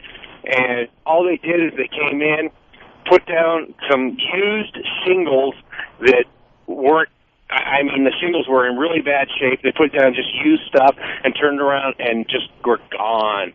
And the cops out here, if you turn them in right away, they'll prosecute them, but hell, they never show back up for court. They're just gone, man, right? Like the illegals. I wonder how long it takes them to totally deplete like a town that they move into. Like if they move into Augusta, how long they can stay there before they got to move on? Yeah, see, what they do is they don't start shit around Augusta, though. They go off across the country now in caravans, and in these other places that they live, that's their home bases. So that's why they're not fucking around with stay away from these locals in their own town. They're keeping their nose clean there. Eli, you're on Ron and Fez. Hey, what's up, guys? Yeah. I grew up in what you guys, I guess you would call a gypsy scenario. I grew up on a school bus traveling around. What was the family background? Background? I guess average American background, just parents that grew up in the 60s and chose not to... You're a totally different thing. You had hippie parents. Yeah, hippies, gypsies, what's the diff? Well, the difference is these gypsies, it's not just a one-family thing. There's they come from, a tribe, like hundreds of people. Oh, yeah, but it wasn't just one family. I grew up with, large groups of people. We had extensive families. Now, did you rip off the straights? Mostly, looking back at it, there was some scamming and some shady business. Or were you just going to Deadhead shows every summer? Oh, we were definitely, I was at my fair share of Dead shows. Yeah, I think it's a totally different thing. Anyway, this new show, it's called The Riches, and it's on FX. Last night was the first one. Eddie Izzard, who's really one of the best performers out there, is playing the lead. And I wasn't totally caught up in it, but I was shocked because I thought I was going to be watching a comedy show about scamming. But this thing was heavily dramatic, not easy to watch in the whole thing, but I couldn't believe it was the Travelers because I said 10 years ago, Fez and I got obsessed with these guys. We're reading everything we could about them, tried to get them on the show. They would have nothing to do with us. We sent people out to their houses. We sent Flipper there. The more secretive they got, the more obsessed we became. Here is Chris on Ron and Fez. Hey, buddies, how you doing? Yeah. My brother-in-law works for the U.S. Customs Department, and right around Thanksgiving, he was telling us about these travelers. I never heard of them before, and I just had to call you when I heard you talking about this. He was telling me that their scam that they're running now is softcore kiddie porn, where they dress up little girls in bikinis and real sleazy outfits and take pictures of them and sell them on different websites. Well, that's kind of adorable. Any kids playing dress up is cute. Nice. The gypsies have hit the internet age. Yeah, I can imagine where they would get money for that. Well, I think that was a shot at you, Fez. I was so nervous when Mooch came in from Ireland. I didn't know what he was up to. And he had gifts for everybody, and, here's a bottle, here's a George Best book. And I had my hand on my wallet the whole time Mooch was here. Now I feel terrible, just knowing that Mooch is over there in Ireland with all his friends here in New York City. It's just awful to think about. Hey, Jack, you're on Ron and Fez. Hey, play that Sleep song again. I thought it was one of his best. Okay, Stink Bomb. Graffiti artist and consultant to designer Mark Echo. He was arrested for spray painting subway cars in Brooklyn. I'm a fan of the graffiti because I was an old school graffiti artist myself. My specialty was the peace sign, just the word the who, the backwards SWAT sticker. I'd draw the road runner, just the word the who, repent 13, the word the who, Yeah, those type of things. The guerrilla movement, that's the way it goes, and it's the art of getting up, getting known, and then you take that vehicle and go other places once they know you. The higher you can tag something, the more respect you're going to get. The more outlandish you tag, the more respect you're going to get in the community. I know a person, everywhere they go, they tag Mighty Horse rocks the fat ass. Mighty Horse rocks the fat ass. Mighty Horse rocks the fat ass. Mighty Horse rocks the fat ass. Mighty Horse rocks the fat ass. Mighty Horse rocks the fat ass. When Mighty Horse rocks, he rocks a fat ass. When Mighty Horse rocks, he rocks a fat ass. Everybody else can live by the rules, except for the graffiti artists. But when you see the Mighty Horse rocks, you don't spell rocks, R-O-X. When Mighty Horse rocks, he rocks a fat ass. What about my tag, Monkey House? I pronounce it like this, Monkey House.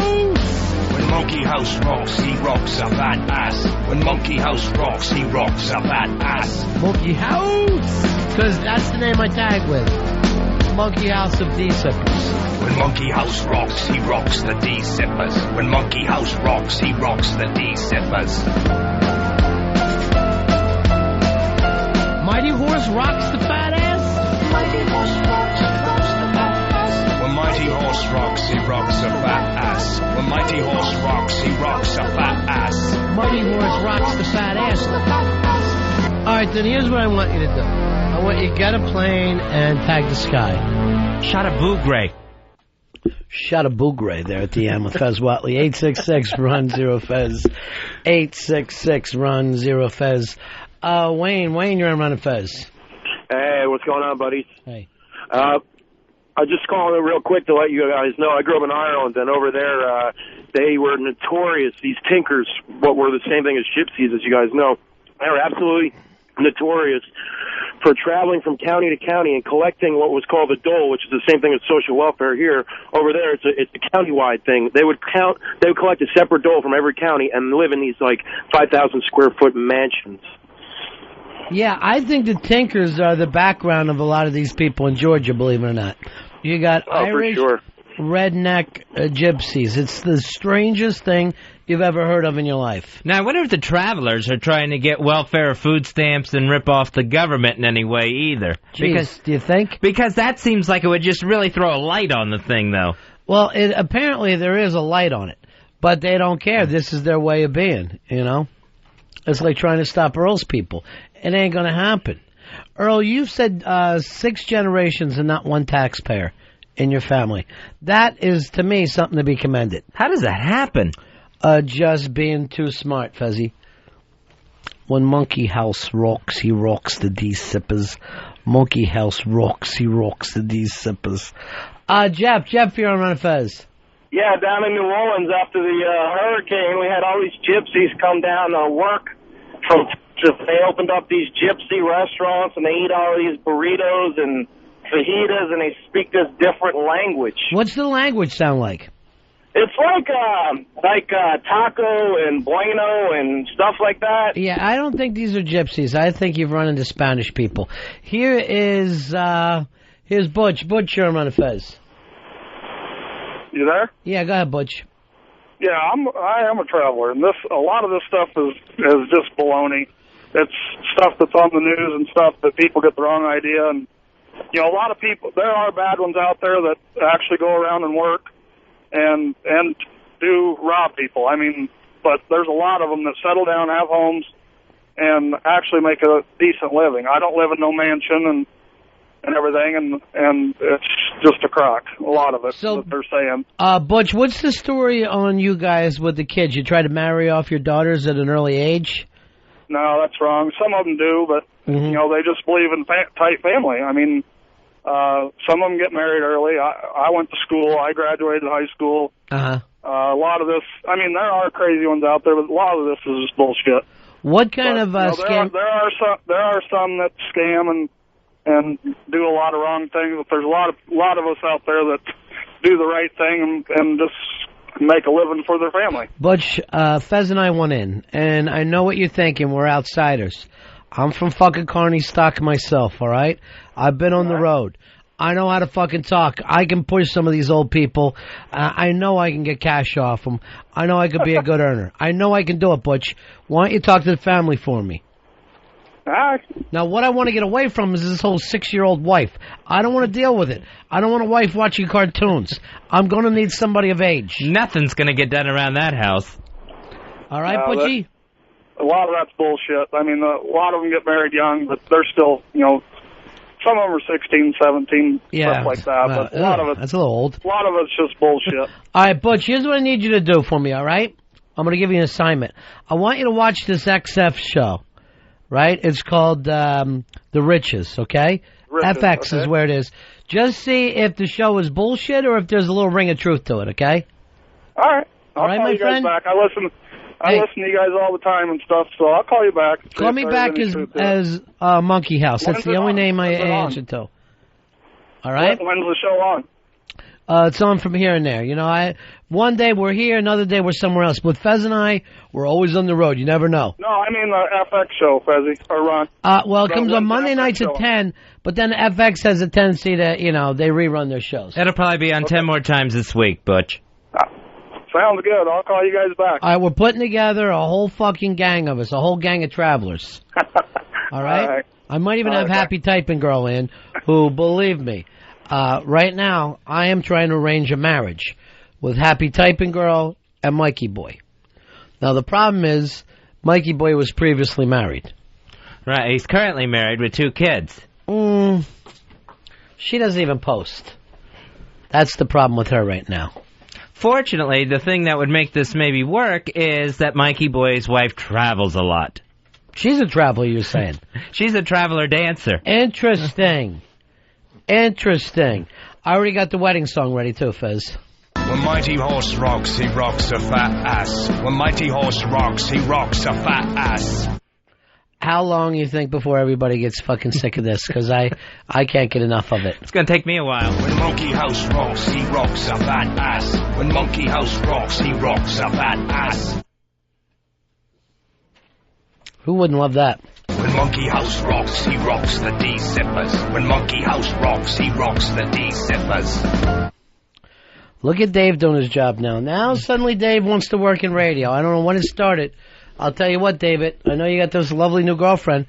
Pitsy's breathing over your shoulder right now. And the second we get to go with him, Pitsy's going to be my point man on phone. Because I can't trust Earl. He's missing action. I can't trust Dave for the way he talks to other adults. He just goes on and people think he's crazy. They love him on the air. Off the air, they're disgusted by him. Let me go to Cyrus. Cyrus, the virus. You're on the Ron and Fez show. Hey, what's up, boys? I used to be a manager at in the psychic industry, and we stopped hiring people who identify themselves as gypsies because we had problems with blackmail with people who, because you know the people who call psychic hotlines are kind of vulnerable already, and they would tell them things like, "Oh, you have a curse on your head; it will cost like $1,500 to get off," that sort of thing. I love it, man. And then you'll be able to get their things. You send me and Fez over. We run a little home improvement scam on them. Fezzy, here's what happened. I'm going to keep them busy talking. Right. I want you to go through the bedrooms, grabbing wallets, grabbing diamonds. Don't start sweating already. What? Well, I am going to keep these old people going. What if I hear someone on the stairs? Don't fuck this up for me. All right? We're going to be travelers now. I'm going to get nervous and drop a wallet or a necklace on the floor right in front of him. And Earl, don't worry. You're not going to be out of this. I'm going to have you dancing. You'll be dancing for the gypsies, tramps, and thieves every single night. Don't worry. You've got a place here. Scott, you're on with the Travelers, Ron and Fez. Hey, I want to set up the operations for you in Chicago. Chi-town? Yeah, city? I can take city with the care of big everything shoulders for at you. Toddlin Town, the second city? Yep. What I need you to do is advance me about $50,000 to get things set up here, and then when you guys are out on the road, you can stop in. Everything will be all set up for you. You know what, my friend? Don't bullshit a bullshitter. I saw that one coming a million miles away. He thinks we just traveled yesterday. Yeah. Graham, you're on Ron and Fez. You're not going to fuck with Monkey House on this one. What do you got, Graham? Oh, Hey, I'm from Des Moines, Iowa. Oh, by the way, I love you guys' show. You guys are awesome. Thanks, brother. And East Side Dave is outrageous. He really is. I want to... The only thing I don't put up with is his fucking anti-Steve Carlton talk. I was seriously have veins coming down my neck today. I was ready to stab him to death. And I don't think a fucking jury in Philadelphia would have convicted me for what I had to say.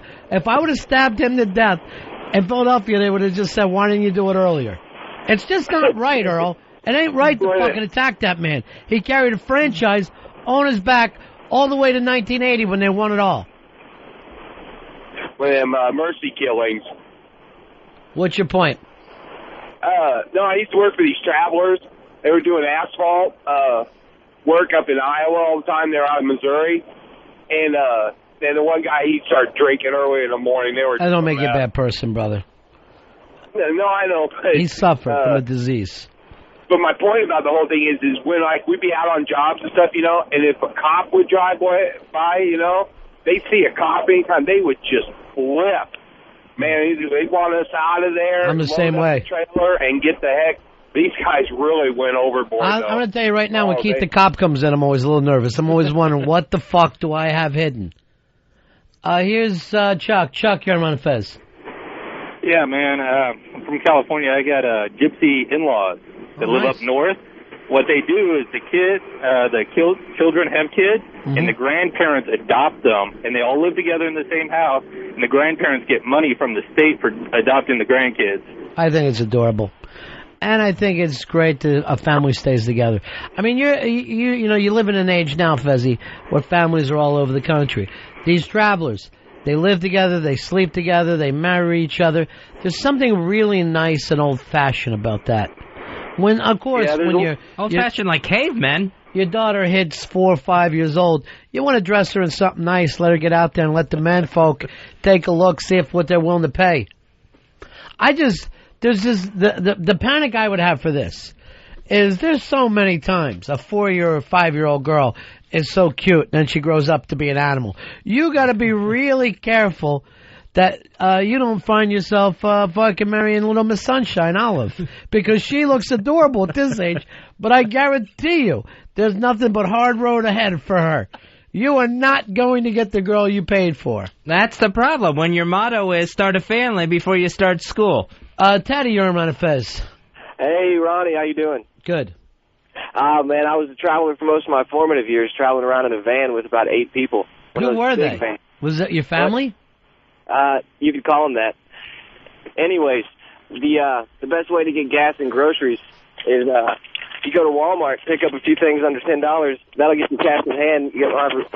See, he's confused. Some of these people just think that they can become travelers on their own.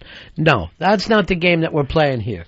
These are modern-day gypsies, tinkers, if you will, who have left Ireland, left the Emerald Isle. They come here, they settle down in Georgia, South Carolina, and then they go around the country, around the South where the hayseeds are, doing fucking gimmick after gimmick. It seems pretty laid out, pretty intricate. Some of these people are mistaking traveler with hitchhiker.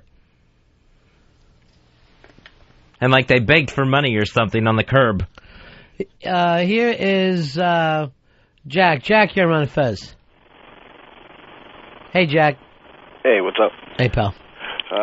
Back in the big 80s, a few of us got transferred from PD, from Uptown, all the way to Flushing. They were ripping off these old ladies and stuff. And what we did, the lady came in or whatever and said, look, these people have been ripping us off. We found out who they were, and we waited for them, and we just gave them an old-fashioned beat down. They went on their merry way. That's the way it's handled. All right. A lot of these guys are confused, and as well as our phone screeners, about what these travelers and gypsies really are. They're not just scam artists. This is a way of life that you're taught as a child. There's something about that very, very exciting. Bernie, you're on Ron and Fez. Yeah, I live in Alabama, and great next to some gypsies right next door to me, and I see they got a 12-year-old daughter there, and I see Eastside Dave screwing around with her every night. Bernie, when you tell a joke, you want to make sure everybody laughs, not just you. You don't want to be the only one laughing at your joke. That turns you into a fucking waterhead. Greg, you're on the Ron and Fez show. Hey, boys. What an idiot that guy was. Yeah. Now, a lot of the travelers, what they do is to get around from county to county, state to state, is a lot of them are legitimate job holders like carnies, and that's how they do. Yeah, that's how they do their deal, man. That way they're out of town, 6-7 days, and then they're out of town before the heat's on. Move on to the next deal. But now that we have the age of computers and FBI tracking, it can't be as easy as it used to. Now I could see in the 40s, the 50s, you're able to move into a farm town, take advantage of those people. But now everybody gets Dateline. Everybody is able to see this stuff. Everybody has internet access. All the police are talking to each other. Remember in the old days, Fezzy, these things would get sent out like once a month, whatever the wanted list was. From you could be faster than information. But now, anybody can hop on the internet and find out any of this stuff. Yeah, with all this out there, I'm surprised there aren't more sting operations where, people, cops posing, waiting for the travelers to show up with bug spray that's just water. You're not going to get them, Fuzzy. And what are you going to get them on that? Bug spray water? You know what I mean? Like, it really, when you really think about it, what's the guy going to do? A fucking year for that? Oh, right, off of any one of these crimes. It's just the fact that they do it constantly. And really, it comes down to this. And if you got an old grandmother somewhere, you got to keep an eye out because they take advantage of the fucking elderly. They take advantage of the elderly. And really, what are the elderly doing with their money anyway? Sitting on it. Of course, a lot of these old people, they sold their, home. They've got all that money. They got a couple $100,000 sitting there. You know how easy it is to talk them out of it? I could get on the fucking phone right now and probably make $42,000 by the end of the show. Just talking with people's grandmothers. And that's why I want to get me and you part of this. I want Monkey House and Mighty Horse to finally join the travelers. When Monkey House rocks, he rocks a fat ass. When Monkey House rocks, he rocks a fat ass. I can't tell whether I love that or hate it. I really got to tell you the truth. But I will play it until you folks hate it. I will get it to a point where you start to email me and say, if you play it again, I'm going to stop listening. When Mighty Horse rocks, he rocks a fat ass. When Mighty Horse rocks, he rocks a fat ass. When Mighty Horse rocks, he rocks the fat ass. I really feel like I do it just like him. I feel like it's dead on. I can hear it, yeah. And right now, I'm saying genius. Paul, you're on Ron and Fez. How you doing, Ronnie? None of your business, Paul. I manage a sports bar here in Texas. And brother, I got 2 fucking radio shows, so you're not going to impress me with a sports bar. Thank you, sir. We've had these travelers come in for 10 years, and 4 or 5 of them will come in and spend $150, $200, but you only ever see the men. And I don't think I've ever seen a traveler woman. Yeah, they keep the pussy at home, which is really smart. It's really brilliant when you think about it. They got to take care of the compound, Paul.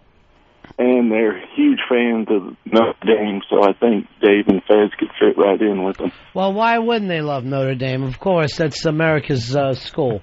Let's face it. By the way, who's on Notre Dame playing in the beginning of this March Madness? One of those, like, Belmont-type schools or somebody. Yeah, is it like Cretan? Or some fucking school you're like, where is it? What is it called? Winthrop. Winthrop, thank you. Where's Winthrop at, Earl? Do you know? I have no idea. Yet this team is there, and Stony Brook isn't. How do these things happen? Winthrop sounds like it should be in England, like a British school somehow got into this tournament. Rick, you're on Ron and Fez. Hey, guys, yeah, I actually grew up in North Augusta down there and wound up going to the only Catholic school in town with all the gypsy kids. And, by the way, they prefer Irish Traveler. I guess Irish Travelers, and that's what I'll call them. There you go. And what it is the kids never actually went to school past about 8th grade. What it is the guys would go off and they'd learn their trade on how to scam people. And the little girls would go off and they'd get sold off to the different families, and they'd get a nice chunk of change for their little girl before they got, rode hard and hung up wet. So what they used to do is They travel around, like you said, they never messed around in town there because they knew better, because they were despised and still are despised. But the money these guys make is ridiculous to look at their houses they live in. They call it a gypsy camp, but it's just these enormous mansions that they all live in down there together. And one of their scams they run is they'll take the old people, take out a huge life insurance policy on them, and then just don't give them medical treatment. Just let them stay at home there and die peacefully, and then they get a nice big check at the end of it. Smart. I started thinking about doing that. I'm thinking of starting small, where it's like I sell the elderly pens that are real low on ink. What I'm going to do, Fezzy, take out a large life insurance policy on you, and then it's nothing but pork 3 meals a day. I would fall for that. I know. More pork, Fezzy? You just got to get me past the initial physical. Adam, you're on Ron and Fez. How you doing? Hey. Live in Mississippi and come for 3 generations of travelers myself. And we everything that you've heard about the travelers from the gentleman before me in Augusta is relatively true. A lot of us are traveling in carnivals. However, it's kind of branching out throughout the whole country. One of the scams we ran was the Billy Bass you put on the wall, and you push the button. It would say, Billy Bass rocks the house. Billy Bass rocks the house. Well, we're not unlike that. When Monkey House rocks, he rocks the D-Sippers. When Monkey House rocks, he rocks the D-Sippers. Here's Derek. Derek, you're on Ron and Fez. Hey, what's up, Ron? First off, I just want to say that Monkey Horse song is genius. In fact, I'm going to make it a ringtone on my phone. Very smart. When Monkey House rocks, he rocks a fat ass. When Monkey House rocks, he rocks a fat ass. Hey, Colin, you're on Ron and Fez. Ronnie. Yes, sir. Winthrop is in Rock Hill, South Carolina, about 30 miles south of Charlotte. What are the chances of these guys going upset Notre Dame? I'm looking for a big upset win tonight. I'd like to start my tournament with an upset, Fez, and get some of that upset money my way. You got Winthrop in your bracket? I don't play the bracket game. You know what I mean? That's fucking ham and egger stuff. I bet one game at a time, and I put everything up. I go all in, traveler style. Nate, you're on Ron and Fez. Hey, Ronnie.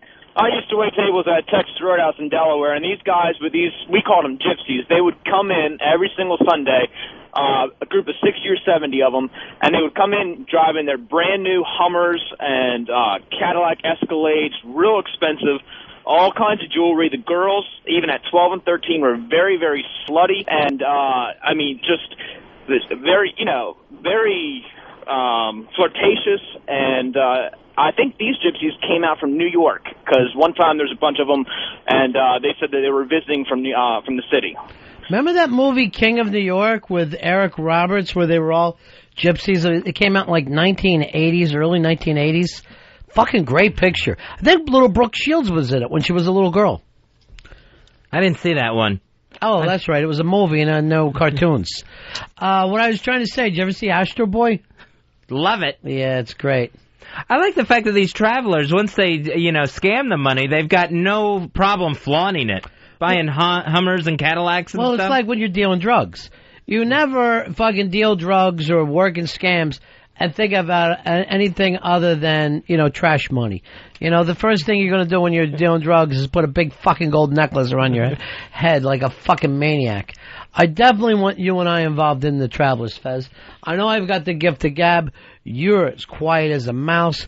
Like a cat, you're able to go through the rooms stealing stuff while I'm keeping these old people going. I'm just afraid I'm going to, knock over the jewelry box or something. They're going to hear it crash. Not you, my friend. Not Mighty Horse. TJ, you're on Ron and Fez. Hey, guys. I think a lot of people are confused with the definition of travelers. They're good people. I knew of one. He was a big fat guy. He wore a vest and played the harmonica. He's really good at the blues. Nice guy. Yeah, here's the Travelers. Remember that fucking crazy blues traveler guy who got busted not too long ago? Yeah, all kinds of weapons in his SUV. And not just laying in the SUV, in secret compartments that he had built into the SUV. He said in case there was a natural disaster or an attack or something, he wanted to be ready. He wanted to have plenty to shoot the survivors. Hey, Rick, you're on Ron and Fez. Hey, boys, what's up? BAC 2025. All right, my friend. What's happening, dude? Hey, nothing to it, man. Just wishing I could be you guys. Let me tell you, I own pawn shops in the Atlanta area, and these gypsies come in droves. They drive super nice cars. They come in. They want a $5,000 diamond for $1,000, and then the words are always, please, no, please, give me please, give it to me. You're my friend. And then when they come in to pawn something, it's never the shit they bought from you. It's the shit that they stole from some old wherever. person. And they always want more than what you would ever even dream of selling it for, man. They are the worst. Please. Hey, Black Earl is second on the list. I mean, the gypsies are worse. Wow. I'm telling you, brother. I'm going to be involved in it, Rick. That's why they, right now they call me Monkey House. When Mighty Horse rocks, he rocks a fat ass. When Mighty Horse rocks, he rocks a fat ass. I'm at Mighty Horse, they call me. I get confused. Hey, John, you're on Ron and Fez. Hey, did y'all see that episode of House a few weeks ago about the gypsy patient? No. No, it was basically this kid went in with some STD or something, and his parents found out, and they were blaming this outsider that he was dating, calling her trash and all this other crap. And then just out of the blue, here the parents are in his hospital room. Bro, you're talking about a TV show. We're talking about the real thing. We're talking about the Irish Travelers. Here's Chris. Chris, you're on Ron and Fez. Hey, Ronnie, I got a good one for you. Me and my old man, we used to have a truck garage upstate New York. Every year we get this family up from the Carolinas called the Swiss Family Robinson. Wife and kids in a camper, all the guys in a pickup and a dump truck, flatbed with all kinds of beat-up equipment. They come in, they buy all the used motor oil that we collect throughout the year. They go out and seal-coat driveways and patch roofs with used motor oil, $100 a pop for a driveway. They're basically modern-day Native Americans. Nothing goes to waste. They use every part of the motor oil. Well, unless you happen to be the one paying for it, because it's all waste out in front of you. Ron and Fez Show. Ronnie B. Fez W. The Ron and Fez Show.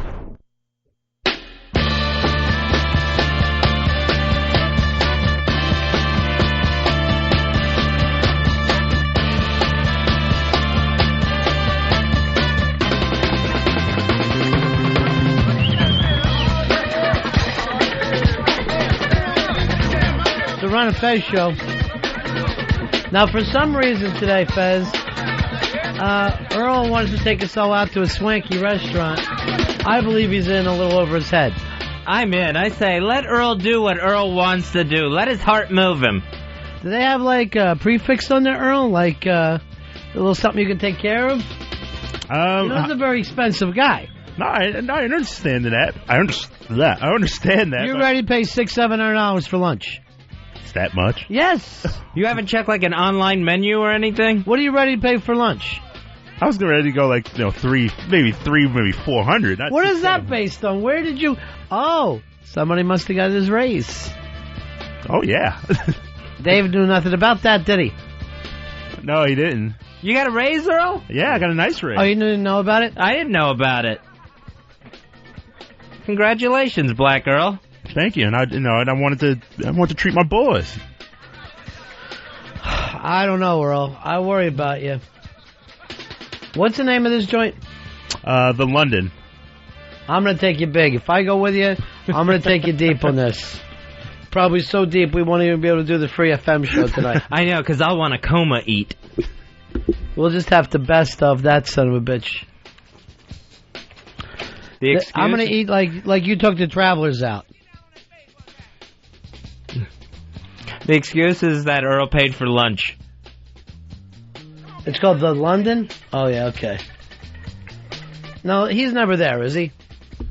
As far as I know, no. He put it together? He put it together. Oh, good. Stop with all these things here. Oh, wait, I see little specials. Oh, this is the whole place. This is the whole restaurant is called the London. The whole hotel is. But it's starting to be such a British thing in New York anymore. I don't know what it is. Yeah, I mean, that's been going around a couple of places where they just want to have this whole British decor, even right down. I hope not down to the food, because the food is always cold, and I hate cold food. I wonder if it's Beckham coming to America. So crazy. People are really getting on the Anglophile bandwagon. All right, I want to do this today, but I don't think Dave should come with us. I feel like you should treat me and Fezzy and leave Dave out. Yeah, we can leave Dave. Does that seem fair? Yeah, that seems fair because then Earl gets to do his nice thing, and it puts it back into the price range he was thinking about. And I noticed this. Dave never takes us out. Oh, but what's he want to do?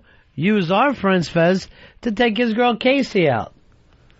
Very, very strange. I find the whole story very suspicious of our friends contacted him. Disgusting.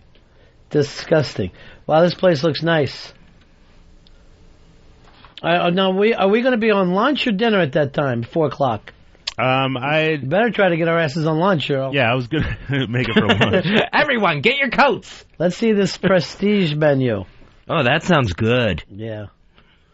All right, they're not even giving prices. Oh, that sounds really good then. Yeah. That's never good. Fez, I'm going to get you the vegetarian. I could probably cheat a little today, since I cheated a little yesterday and the day before.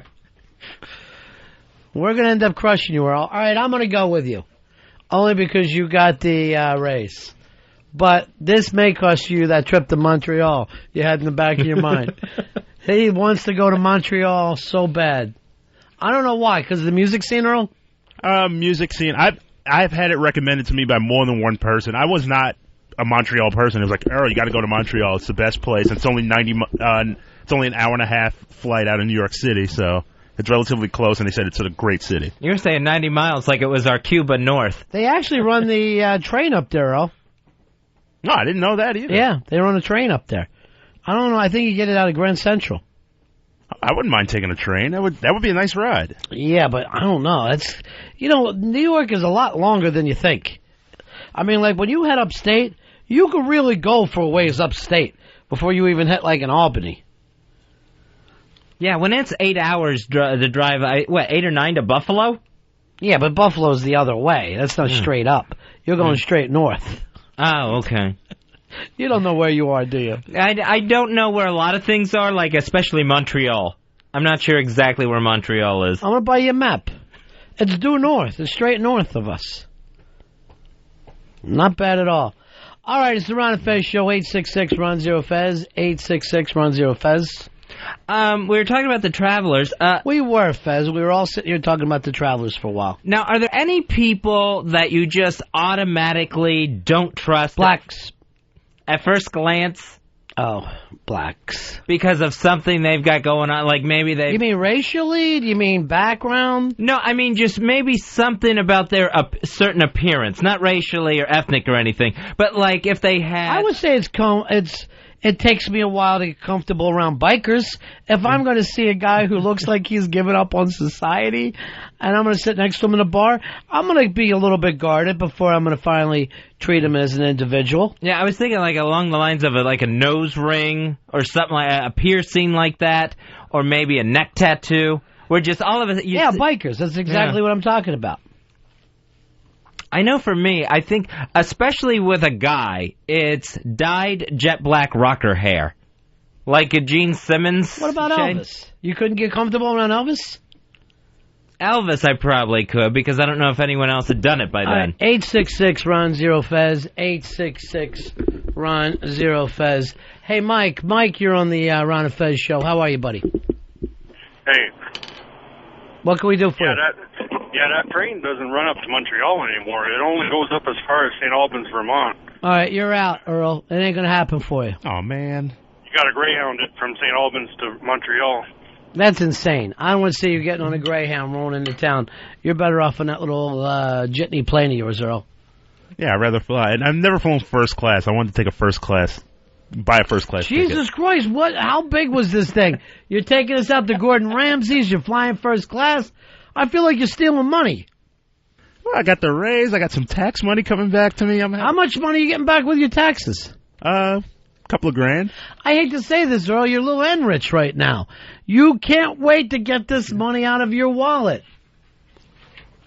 I've been living hand to mouth for a while, and I want to splurge a little bit. All right, go large, big man. I'm going to go with you. I'll crush you this afternoon, especially now with Dave not coming. I feel like dessert's on the menu. Oh, it's every course. Yeah. And a couple on each. Hagar, you're on Ron and Fez. Hey, buddies. It's been a while, hasn't it, Hagar? It has been a while. I miss you guys. What have you Don't been love up you, to? but miss you. What are you getting done with work and school and all that shit. All right, good. But we were talking about earlier. If I see, even if she's pretty attractive, if a girl has like bright pink hair or just some kind of weird shit going on with the hair color, you don't like a hair color that doesn't exist in real life. Exactly, something toxic or very weird. Yeah. All right, peace. Phil, you're on Ron and Fez. First, I got two, Ronnie. First one is guys with ponytails. The thing with a guy with a ponytail, you always know where to get coke from. Anytime that you're going to see a guy past the age of 25 with a ponytail, always is okay with the sniz. Brandon, you're on Ron and Fez. Yeah, I don't trust people in wheelchairs. I don't always believe them either. I like to test them a little bit. I like to put a pin in their leg just to make sure. I mean, if they belong in a wheelchair, I got no problem with it. But I don't like lazy people just using wheelchairs for that. That's when they start climbing on those little rascals, those motorized scooters. Jason, you're on Ron and Fez. Hey, how are you, Ronnie? Hey, Fezzy. Yeah. Hey, I just wanted to say, it sounds like Black Girl's got some reparations money he's come into here. Something I don't fucking know about. I'm getting a little fucking weird. I am not saying this just as taxes and a raise. You're moving something out of here. You're selling DVDs or CDs, something you're not letting me in on. I swear to God, I got a tax refund and a raise, and I want to share that with my buddies. I love it. And he can't hide it. One first-class ticket to Montreal, please. I don't blame him. Live rich, big man. You never know what's going to happen tomorrow. Tomorrow, you're right back there. But why wouldn't you think about, I don't know, getting out of that apartment of yours, or at least fixing it up? Why right away do you have to start thinking of ways to blow this? No, because I haven't taken a trip in, 9 years. I haven't gone anywhere in 9 years, and and I want to go to a really cool restaurant, and I want to go to Gordon Ramsay's. I want to share it with my friends. Jesus. You act like it was your idea. We forced you into it. Chris, you're on Ron and Fez. Yeah, buddies. Yeah. I don't trust anybody that doesn't come to Excitement Video for all that pornography. Excitement Video for all your pornography needs. That's it, baby. Where's Excitement Video at? It's in New England. We got 6 stores. Why haven't you ever sent us any pornography so we can sit around and talk about it? We'll send you some. All right. Excitement Video of New England. Excitement Video. It's a great place to meet other gay guys. 866-RON-0-FEZ. 866-RON-0-FEZ. Mike, you're on Ron and Fez.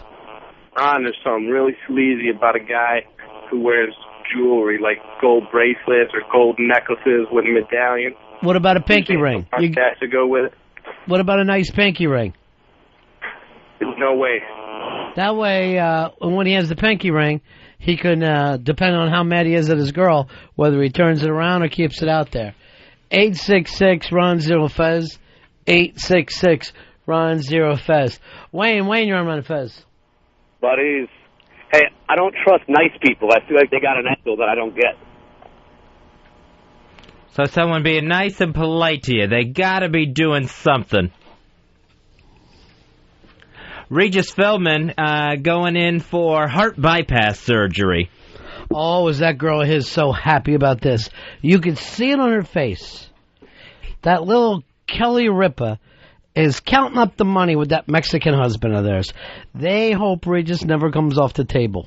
So he'll be gone for at the very least 5 weeks. That's 5 weeks without me, Fez. 5 weeks that I won't be sitting there watching the guy from Survivor and her Mexican husband split up Regis's cash. I felt so bad for Regis when I saw this thing where the headline was, I don't want to do it. Where he he doesn't want to go in there and get his chest cracked. Who would? I know, but I feel bad for Regis that he has to have it done. Did you see the new way that they're doing it now? You know how they used to do the saw? Right. Now they got a railroad spike and a big hammer, They're cracking it in the center. Here's what bothers me. I'm watching TV, and it's about Regis, too. Then they go on to show every celebrity that's had this stuff done. Anyone over the age of 55 has had their heart pulled open in this country. It makes me a nervous wreck. Oh, I know, and they're saying that they're going back to bypass surgery rather than what I had, where you throw in the stent through the angioplasty. Yeah. Because the stent's just too unreliable. They said that stent is like putting gum in there. It really doesn't even make sense. You got the last stent in America, I believe. At Travelers Hospital, where they're just throwing something in there to keep it open for a little bit. Earl, black guys have to have a lot of bypass like that. Oh, I think black men are lead the nation in heart surgery. Why you always got to lead the nation? Why can't you just be one of us? Why suddenly do you have to act like we're the best at it? I'm not proud of it. We're leading in heart disease and potential death, but I mean it's just a fact that. How come? The diet. Diet, stress, a lot of things. What stress you got? Family issues. If the number's going to come in? If the number's going to come in. No, my father If your outside children are going to show up, what do you got to worry about over there, Traveler? Yeah, we just got a lot on our minds. I mean, my father had a procedure done on his What do you heart. have done? He had the angioplasty. Same as Fez? Is that you, Fez? Yeah, that's what I had. Angioplasty with a side of stent thrown in there. Yeah, they just unclogged a couple of arteries, but he's fine. What age did he have it done? He was 65. You're not going to make... See, there's only one way out of this. Rich Jenny. Women, it don't matter to them. They eat all they want. You never hear about women getting this. You look over, every time you see a happy typing girl, there's a fucking bowl of something she's enjoying. And Fezzy, as thin as she was in high school. I'd love to be able to live like that. Now, Fez and I are going to go out with Earl today, go over to this London restaurant, eat for the next 6.5 hours, and we're going to end up the ones with health problems. Not fair at all. Regis doesn't pull out of this. What happens to the show, Fez? The show's still going to be on, and it's going to take a while to find another co-host, and it will be the guy from Survivor. Oh, no, don't say that. Yeah. I'm going to tell you right now, that woman over there, what's her name, Kelly? Yeah. She's going to fight tooth and nail to get that husband of hers. All right, here's my radio psychic. Radio psychic. Radio psychic. And I hate to say it. Radio psychic. Radio psychic. Regis doesn't get off the table. Really? Yeah. Wow. I could see him getting off the table, but not coming back to the show ever. Man, I would feel bad. Regis is like my favorite senior citizen celebrity. He's everybody's. Do you ever run into anyone in the whole world who goes, you know who I don't like? Regis. Everybody, if you're on the planet Earth, you look over at Regis and you go, there's the perfect human. By the way, with us going out with Earl today, I feel bad about Dave. I got an idea. And this might sound crazy, and I don't want to feel like he's trying to get in with us, but I want a team unity here. Dave, I want you to have some lean cuisine. All right, 866-RON-0-FEZ, 866-RON-0-FEZ. Russell, you're on Ron and Fez. Yeah, I wonder if that London restaurant tonight, Fez is going to be ordering any chicken livers. Yeah, my dad used to give me chicken livers. I didn't know you had that. Runkis. Peace. Earl, who's your all-time senior citizen celebrity? Who's a celebrity you really like, old guy? Clint Eastwood. What's considered old now? Old, I would say 70 plus. 70 plus. I don't know if I like anybody 70 plus. No, it might be the end of it. Walter Cronkite's one of my favorites. The fact that now he's, after all those years reporting the news, now he just sounds off on it. Bro, this guy has been sounding off on it longer than he actually reported the news. He was out of there in like 82. 30 years ago. He only held the title how long? 16 years or something? Yeah, something like that. He spent more time talking about running the news, and I don't understand how come he's never had to work a day since. What keeps him going? I don't know. He always seemed rich. He was up in Martha's Vineyard. Yeah. Always seemed to have money. Scott, Scott, you're on Ron and Fez. What's up, buddies? Yeah. Just wanted to say you cannot trust anybody with a stent. Well, yeah, I do worry about stent guys.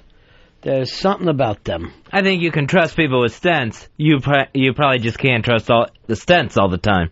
I need an elderly person to pick for myself now that you got Regis. I need someone who's going to blow Regis out of the water. Somebody's just going to shut Regis down. Now, is Johnny Carson still alive? No. Shit. That would have been perfect. Bob Hope? Nope, gone. Gary, you're on Ron and Fez.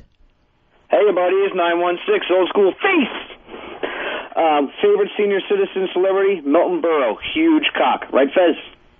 Burl's gone, right? Burl is gone. That would have been mine. Greg, you're on Ron and Fez. Hey, bud, how about Bob Barker? Can't stand him. I'm going to tell you the truth. I know a lot of people like him. I never liked his shitty show. I never saw what talent he had, and I can't get that fucking caught up with puppies and what happens to their dicks. He's constantly wanting to snip the nads off of dogs. Barney, you're on Ron and Fez. Hey, buddies. Yeah. I love Ricardo Montalban and the Rich Corinthian Leather. I'm not into Ricardo. I need somebody that could stand up to this goddamn Regis. I don't know which way to go. Jack isn't old enough, is he? Jack's not over 70. No, he's not old enough yet for this. How old is he? I would He's say over 65, right? I would say I was going to guess 65. Neil Armstrong, he seems like a guy. Just the fact that he's a hero. Stop stocking up. You're getting all of them now. You got every single old person to like. Neil Armstrong, though, I don't like a guy who hides like him. He's a hider. Oh, yeah, he will never speak. For some reason, went to the moon, will never speak of it again. He saw something horrible up there. Here's Scott. Scott, you're on Fez. Hey, how you doing, guys? Yeah. I'm going to say Hugh Hefner, man. That guy's banging like 25-year-olds, and he's like old as hell. Yeah, but now he looks like he belongs in his pajamas. I mean, the pajama thing used to look cool, but now it looks like he can't get pants on. Like he's given up on pants. Greg, you're on Ron and Fez show. Hey, Ron, what's up, buddies? Yeah. Hey, listen, my favorite guy is George Burns. He played God and He all is that. no longer alive. Earl, could you get somebody else on the phones? They don't know what they're doing over there. Get Lean Cuisine off the phone line and get me Pitsy in. I need phones that actually make some kind of sense. Sherry, you're on Ron and Fez. Yeah, it's got to be Jack LaLanne. Oh, God, why? Why not? Who else is there? I mean, he had that I just other don't want to see a senior guy citizen. doing sit-ups constantly. Especially in a jumpsuit. Oh, you know another one of my favorite seniors? Yeah. Bob Newhart. He's very good friends with Jay Moore, Jay says. Jay said they're best buddies. Brian, you're on Ron and Fez. Morgan Freeman. Morgan Freeman's not over 70. No way. Morgan Freeman's 43 years old. He just looks like shit. He's got that problem that Earl talked about earlier. He plays old. Yeah. Oh, doesn't he? Doesn't he? Here's Taylor. Taylor, you're on Ron and Fez. Hey, I just wanted to make sure that Fezzi knows that about 30% of people who get stents end up with another problem right around that same stent. And of that 30%, the vast majority are people with maybe some mental issues, people who worry too much or are depressed, things like that. Why would you bring that up to him? And I'm being totally serious with you, Taylor. I'm just trying to knock him out of the competition so he doesn't think of any more old I really, you don't understand. Fezzi, something like that could keep him off the show for 3 days. Brian, you're on Ron and Fez. Hey, how about Yogi Berra? The Yogi, nice guy. Cool? No. Matt, you're on Ron and Fez. How are you? Good. How you guys doing? Yeah. Favorite old guy, William Shatner. William Shatner, you think he's 70 plus, Fez? He's got to be about that. I don't think he's 70. Yeah. Oh, he's got to be up there. And, he's done it all. He's an actor. He's a pitchman, rock star. Who doesn't like William Shatner? He does it all. She came from Greece. She had a thirst for knowledge. She studied sculpture at St. Martin's College. That's where I caught her eye. She told me that her dad was loaded. I said, in that case, I'll have a rum and Coca-Cola. She said, fine. And in 30 seconds' time, she said, I want to live like common people. I want to do whatever common people do. I want to sleep with common people. I want to sleep with common people like you. Well, what else could I do? I said, I'll see what I can do.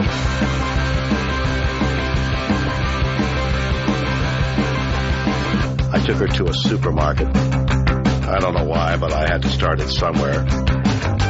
So it started there. I said, pretend you've got no money. She just laughed and said, oh, you're so funny. I said, yeah? Well, I can't see anyone else smiling in here. Are you sure? You want to live like common people? You want to see whatever common people see? You want to sleep with common people? You want to sleep with common people like me? But she didn't understand. She just smiled and held my hand. Where's the price of barbershop? Cut your hair and get a job. Smoke some plants and play some pool. Pretend you never went to school, but still you'll never get it right. When you're lying in bed at night, watching roaches climb the wall. If you called your dad, he could stop it all here. You'll never live like common people. You'll never do whatever common people do. You'll never fail like common people. You'll never watch your life slide out of you and dance and drink and screw, because there's nothing else to do.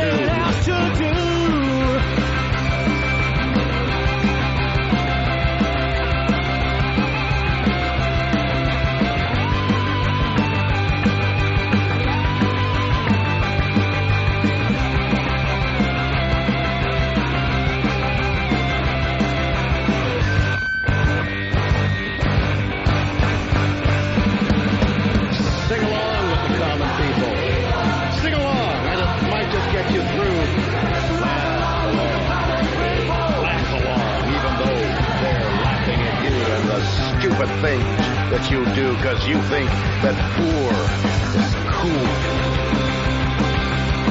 Like a dog lying in a corner, they'll bite you and never warn you. Look out. They'll tear your insides out because everybody hates a tourist. Everybody hates a tourist, especially one who thinks it's all such a lie. Yeah, and the chip stains grease will come out in the back. You will never understand how it feels to live your life with no meaning or control, and with nowhere left to go.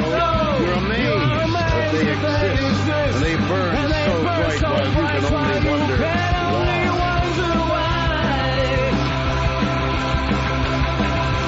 Rent a flat to barber shop, cut your hair and get a job, smoke some fags and play some pool.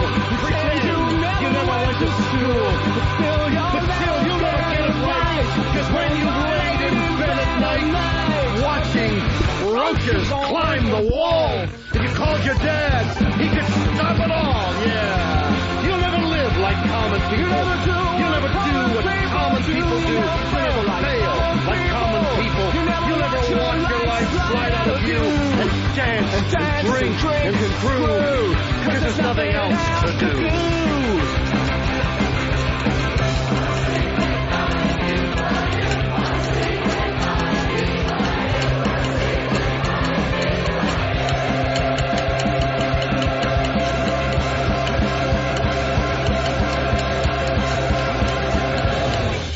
All right, that's Captain Kirk and the Horace. It is the Ron and Fez Show, 866-RON-0-FEZ, 866-RON-0-FEZ.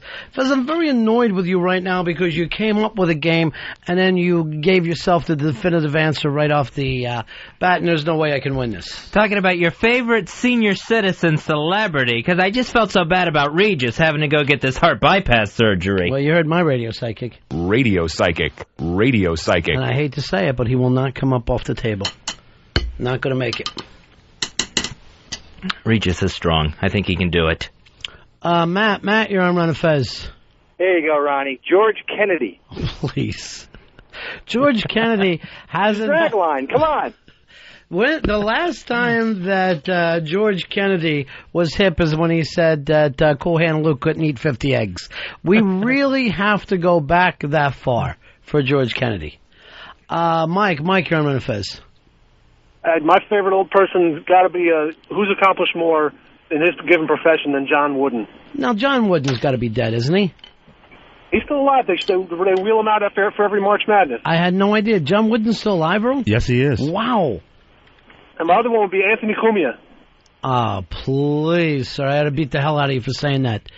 Anthony will never age. Anthony will never age. You know why, Fez? Why? Say hey kid. He's the say hey kid. Every spring he comes back to us. Every spring. Randy, you're in Ron and Fez. Yeah, my favorite old celebrity is Fez Watley. You know, some of you people are just being mean now. There's really no reason for it. Going out of their way to dial a phone to be mean. Are you over 70? No, I'm not over 70. I don't qualify for this game. Give me your one license. Let me look at it. No, because it's in my wallet. Where is that wallet of yours? Where is that strong box? I keep it right here in my front pocket. Why? Because I don't want anyone taking it out of my back pocket. I thought you just had an excited square dick. That's your wallet? I wish. Sure you do. Nate, you're on Ron and Fez. Yeah, how about Paul Newman? Paul Newman over 70? Paul Newman over 70. Yeah. You know what? He is. And give me Paul Newman and then fuck Regis 7 ways to Sunday because there's no way Regis compares with Paul Newman. Because Regis doesn't have a salad dressing. Beyond that, Fez, the guy races cars. He's married to Joanne Woolward. He's got his own theater up there. And he's done, he's the greatest actor of his generation. He's the greatest wasp actor of his generation. Maybe ever. He's definitely over 70, too. Do you finally give up this Regis thing to Paul Newman? No, I can't give up. Regis is definitely the favorite. Over Paul Newman. All right, Yeah. I'm gonna let Earl judge. Earl, I'm not even going to look at you. Do the right thing. Judge. Paul Newman or Regis? Got to go with Paul Newman, Academy Award winner. And like 12 times nominated. And he races cars. You ever see Regis race anything? And actually, Paul Newman has an actual talent. Where in Regis's case, still nobody can figure it out. Ah, fantastic. Earl, way to put me up front. Where's Lean Cuisine at? Is he upset today? It's right here. Sitting up, what's he doing, holding up the fucking wall? No. That's his way of picking up a paycheck? He can't find a spot for himself? Here's Ryan. Ryan, you're on Ron and Fez. Hey, buddy. How about Abe Vigoda? What year is Abe this? Vigoda? Is Fish still alive? Fish is still alive. Yeah. Kirby, you're on Ron and Fez. Hey, what about the world's chattiest cadaver, Dick Clark? You know, the thing with Dick Clark, everybody started to like him after he had a stroke. I still remember him as the man who ruined American Bandstand. Dick Clark, he's got to be pushing 80 at this point. Not that it disqualifies him. He's out doing the world's slowest countdown every year.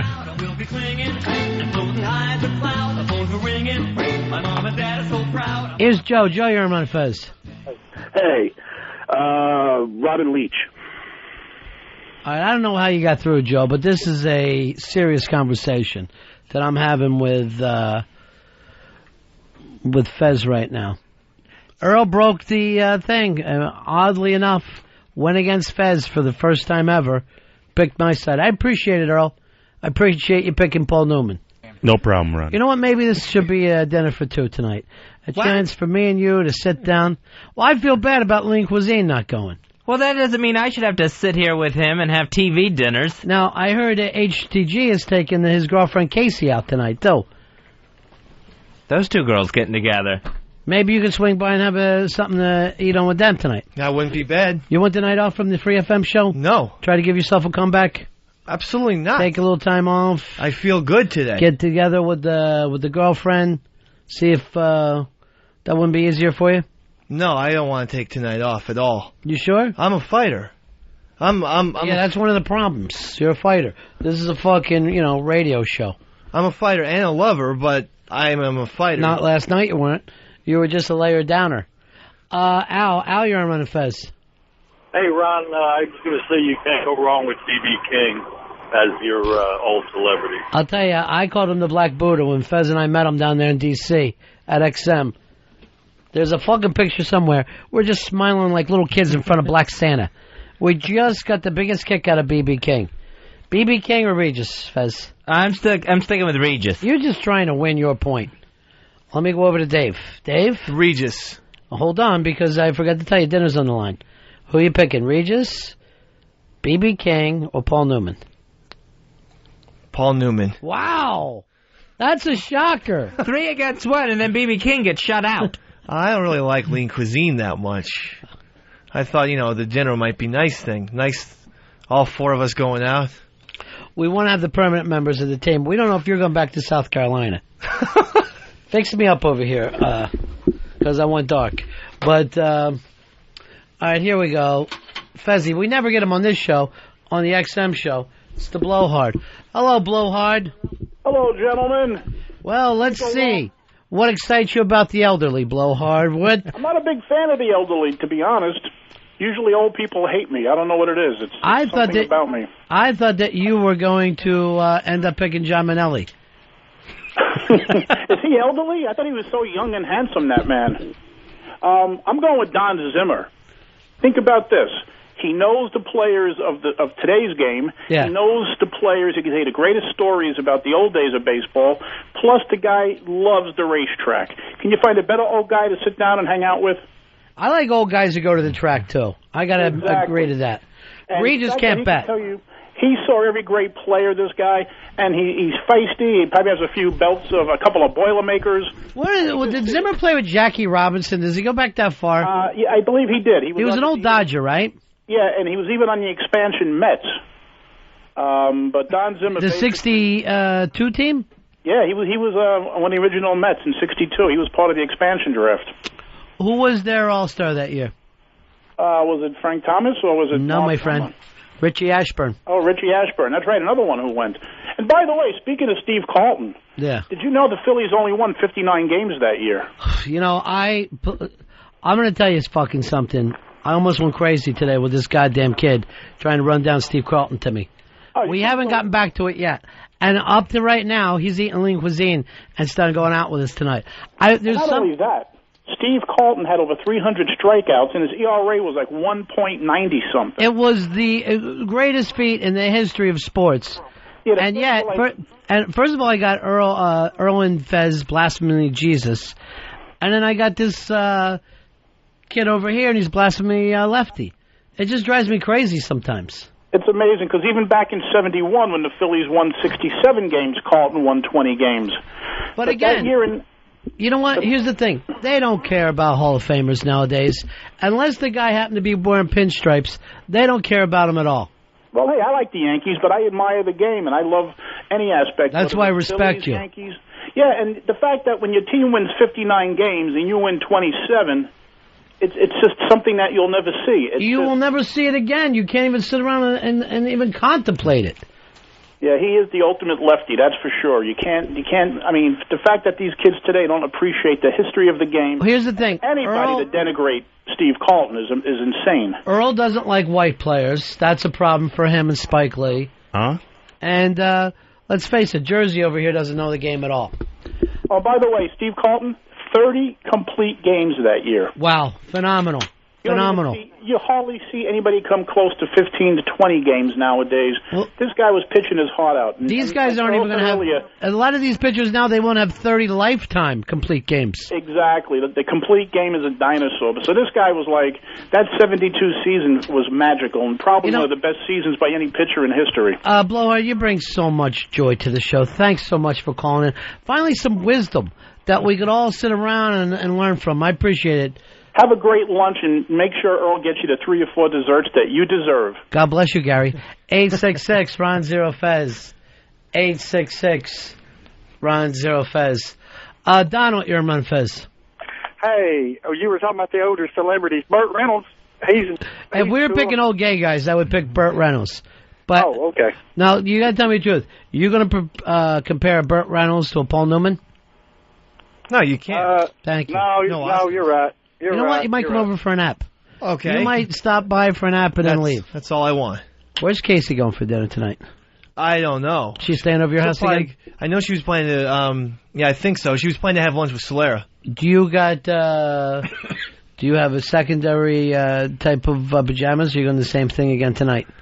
No, I'm just going to have my boxers and my Dale Earnhardt shirt. Do you think by the end of the week, you're going to close the deal? I don't know. I mean, if it happens, it happens. That's the way I'm going to look at it. I'm not going to look at it as closing the deal. What do you think the chances are, percentage-wise? Do you think you should ask her to marry you? Yeah.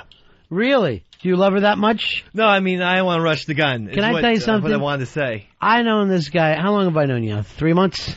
6, 7 years. All right, 6, 7 years. This is the first time I've ever seen him happy. It's wonderful what the love of a woman can do to you. No, Now that we got him, Fez, we got to get you a woman. There's got to be somebody out there for you, Fez. You think so? Yeah. I don't know. I'm so choosy. I'm so set in my ways. See if Casey Elon has any elderly friends. Maybe an old grandmother she keeps an eye on. That's somewhere Fez. I'm not going to date Granny Elon. Who would you like, Fez? You tell me, and I'll go after this person for you. Like a traveler, I'll try to trick her into marrying you. I have no one in mind at all. I want you to understand something. If you tell me it's cock you're looking for, it doesn't even bother me. I'm just as okay with that. I understand that. I'm with you. What do you want to tell us? I have nothing to say. Look at the glow on this kid right here. Don't you want to look like that? This can be yours. I still think I have 2 possibilities that Fez would like. All right, go ahead. 1, Casey's mother. Oh, man. You got any pictures? No. I would love to see you with Casey's mother. Yeah, I think she has a lot of good genes. And then number 2. And then Dave could end up being my son-in-law? This makes no sense. All right, what's the other one? A member of my family. The brother? I'm not going to say who. Is he dating anyone now? No. Nope. There is Fez, why not go see that scene as a tourist? There is no way that I even want to get involved romantically with the McDonald family. Fez, here's all I'm saying to you. Cake or pie, you got to pick something. Right. You got all we have in this planet is cake or pie. Now, what are you leaning towards? Get yourself a nice big helping. Or what about, you know any black people that maybe you go for? I'd like to see with Angela Davis. That's a little old. Oh, yeah, probably a couple of my sister's friends. I got 6 of them. Oh, but not his sisters. No, that's too much. That's too close for comfort. I don't know if I want ready-made family anyway. Why not? You ain't gonna make one yourself, motherfucker. Is it time to... Now that I found somebody perfect for Dave, and I'm ready to walk him down the aisle, and I am too, not your dad. I'm going to be there, not your fucking father. All right. Explain that to your family. Fine. That's going to be a hard conversation to have. We're going over now to look at a room today over at this London. Fez, we got to find you somebody.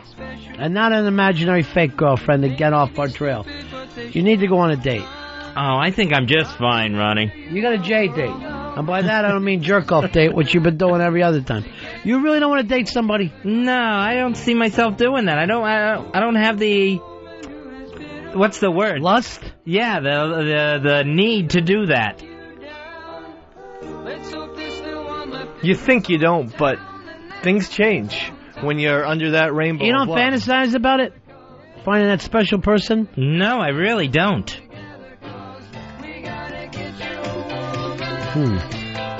Just not there. Never has been? I don't know if it never has been. I wouldn't say that. But, yeah, as of right now, no.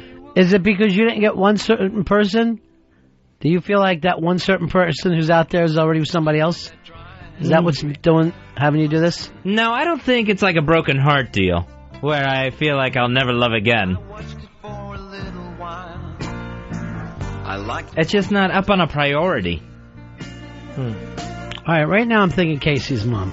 Yeah. Or dad. Either one of them would be fantastic. Well, I think... I'm not sure if her dad's available. Why? I think he has someone already. You know what?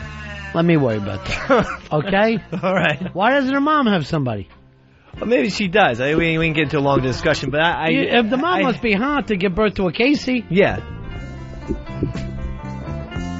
Soon it'll be filled with park and... You've seen the mom, Dave? I haven't. I've heard good things about her. All right. But what else? And then there was always that person in my family, too. So it's either... You know what? Why don't you just go out with one of these people as a friend, like the elderly do? Oh, he's just my friend. We go places together. Well, I never want to hurt anyone's feelings. Whose feelings would you hurt? They're not that fucking exciting. Losing Fez would not matter to most of these people. You don't think? No. What would you possibly do to hurt their feelings? Like if I went out and I didn't have a good time and I'm like, oh God, Ronnie, I never want to do that again. Right. And then, that person was like, I had a wonderful time. Hey, why don't we hang out some more? That's the fucking best. That's dating, yeah. That's there's nothing better than saying this to a person. I know you love me, but I don't feel anything for you. That's good? Yeah. Maybe if you take your clothes off and crawl up the floor towards me, might stir something. And I'll throw stuff at you while you're doing it. That's exciting, Fez. Oh, okay. It just sounds nerve-wracking to me.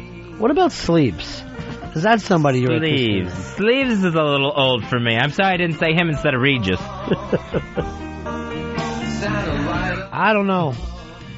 It's just that we have Dave finally happy. And you are happy, right, Dave? Yeah, I feel good. Maybe tomorrow you come in with a poem about Casey. Okay, that would be wonderful. Fez, maybe you come in tomorrow with a poem about Dave's brother. Which Patty. one? I don't know his name. Patty. No wonder he's gay. Patty? You gave him a fucking girl's name. Stalker Patty Jr. Stalker Patty McDonald. Is it Patty with a D? No, Patty. That's cool. Because he was named after my dad, Patty Cakes. It's all making sense. And he's got red hair just like me. All right. Fez wants to go out with Patty Cakes Jr. Why don't we do this? Let's just put together one night for you, and you don't even have no pressure. Just a get-to-know-you night. It's a play date. I'm going to take you to a play date with his brother. It still feels like pressure. No, I definitely want you to be with this guy. I want you to try it. You got to get out there. It's just another Dave. Somebody. That's somebody. Oh, I know the perfect person for you. Who? That's the end of my show. Donk.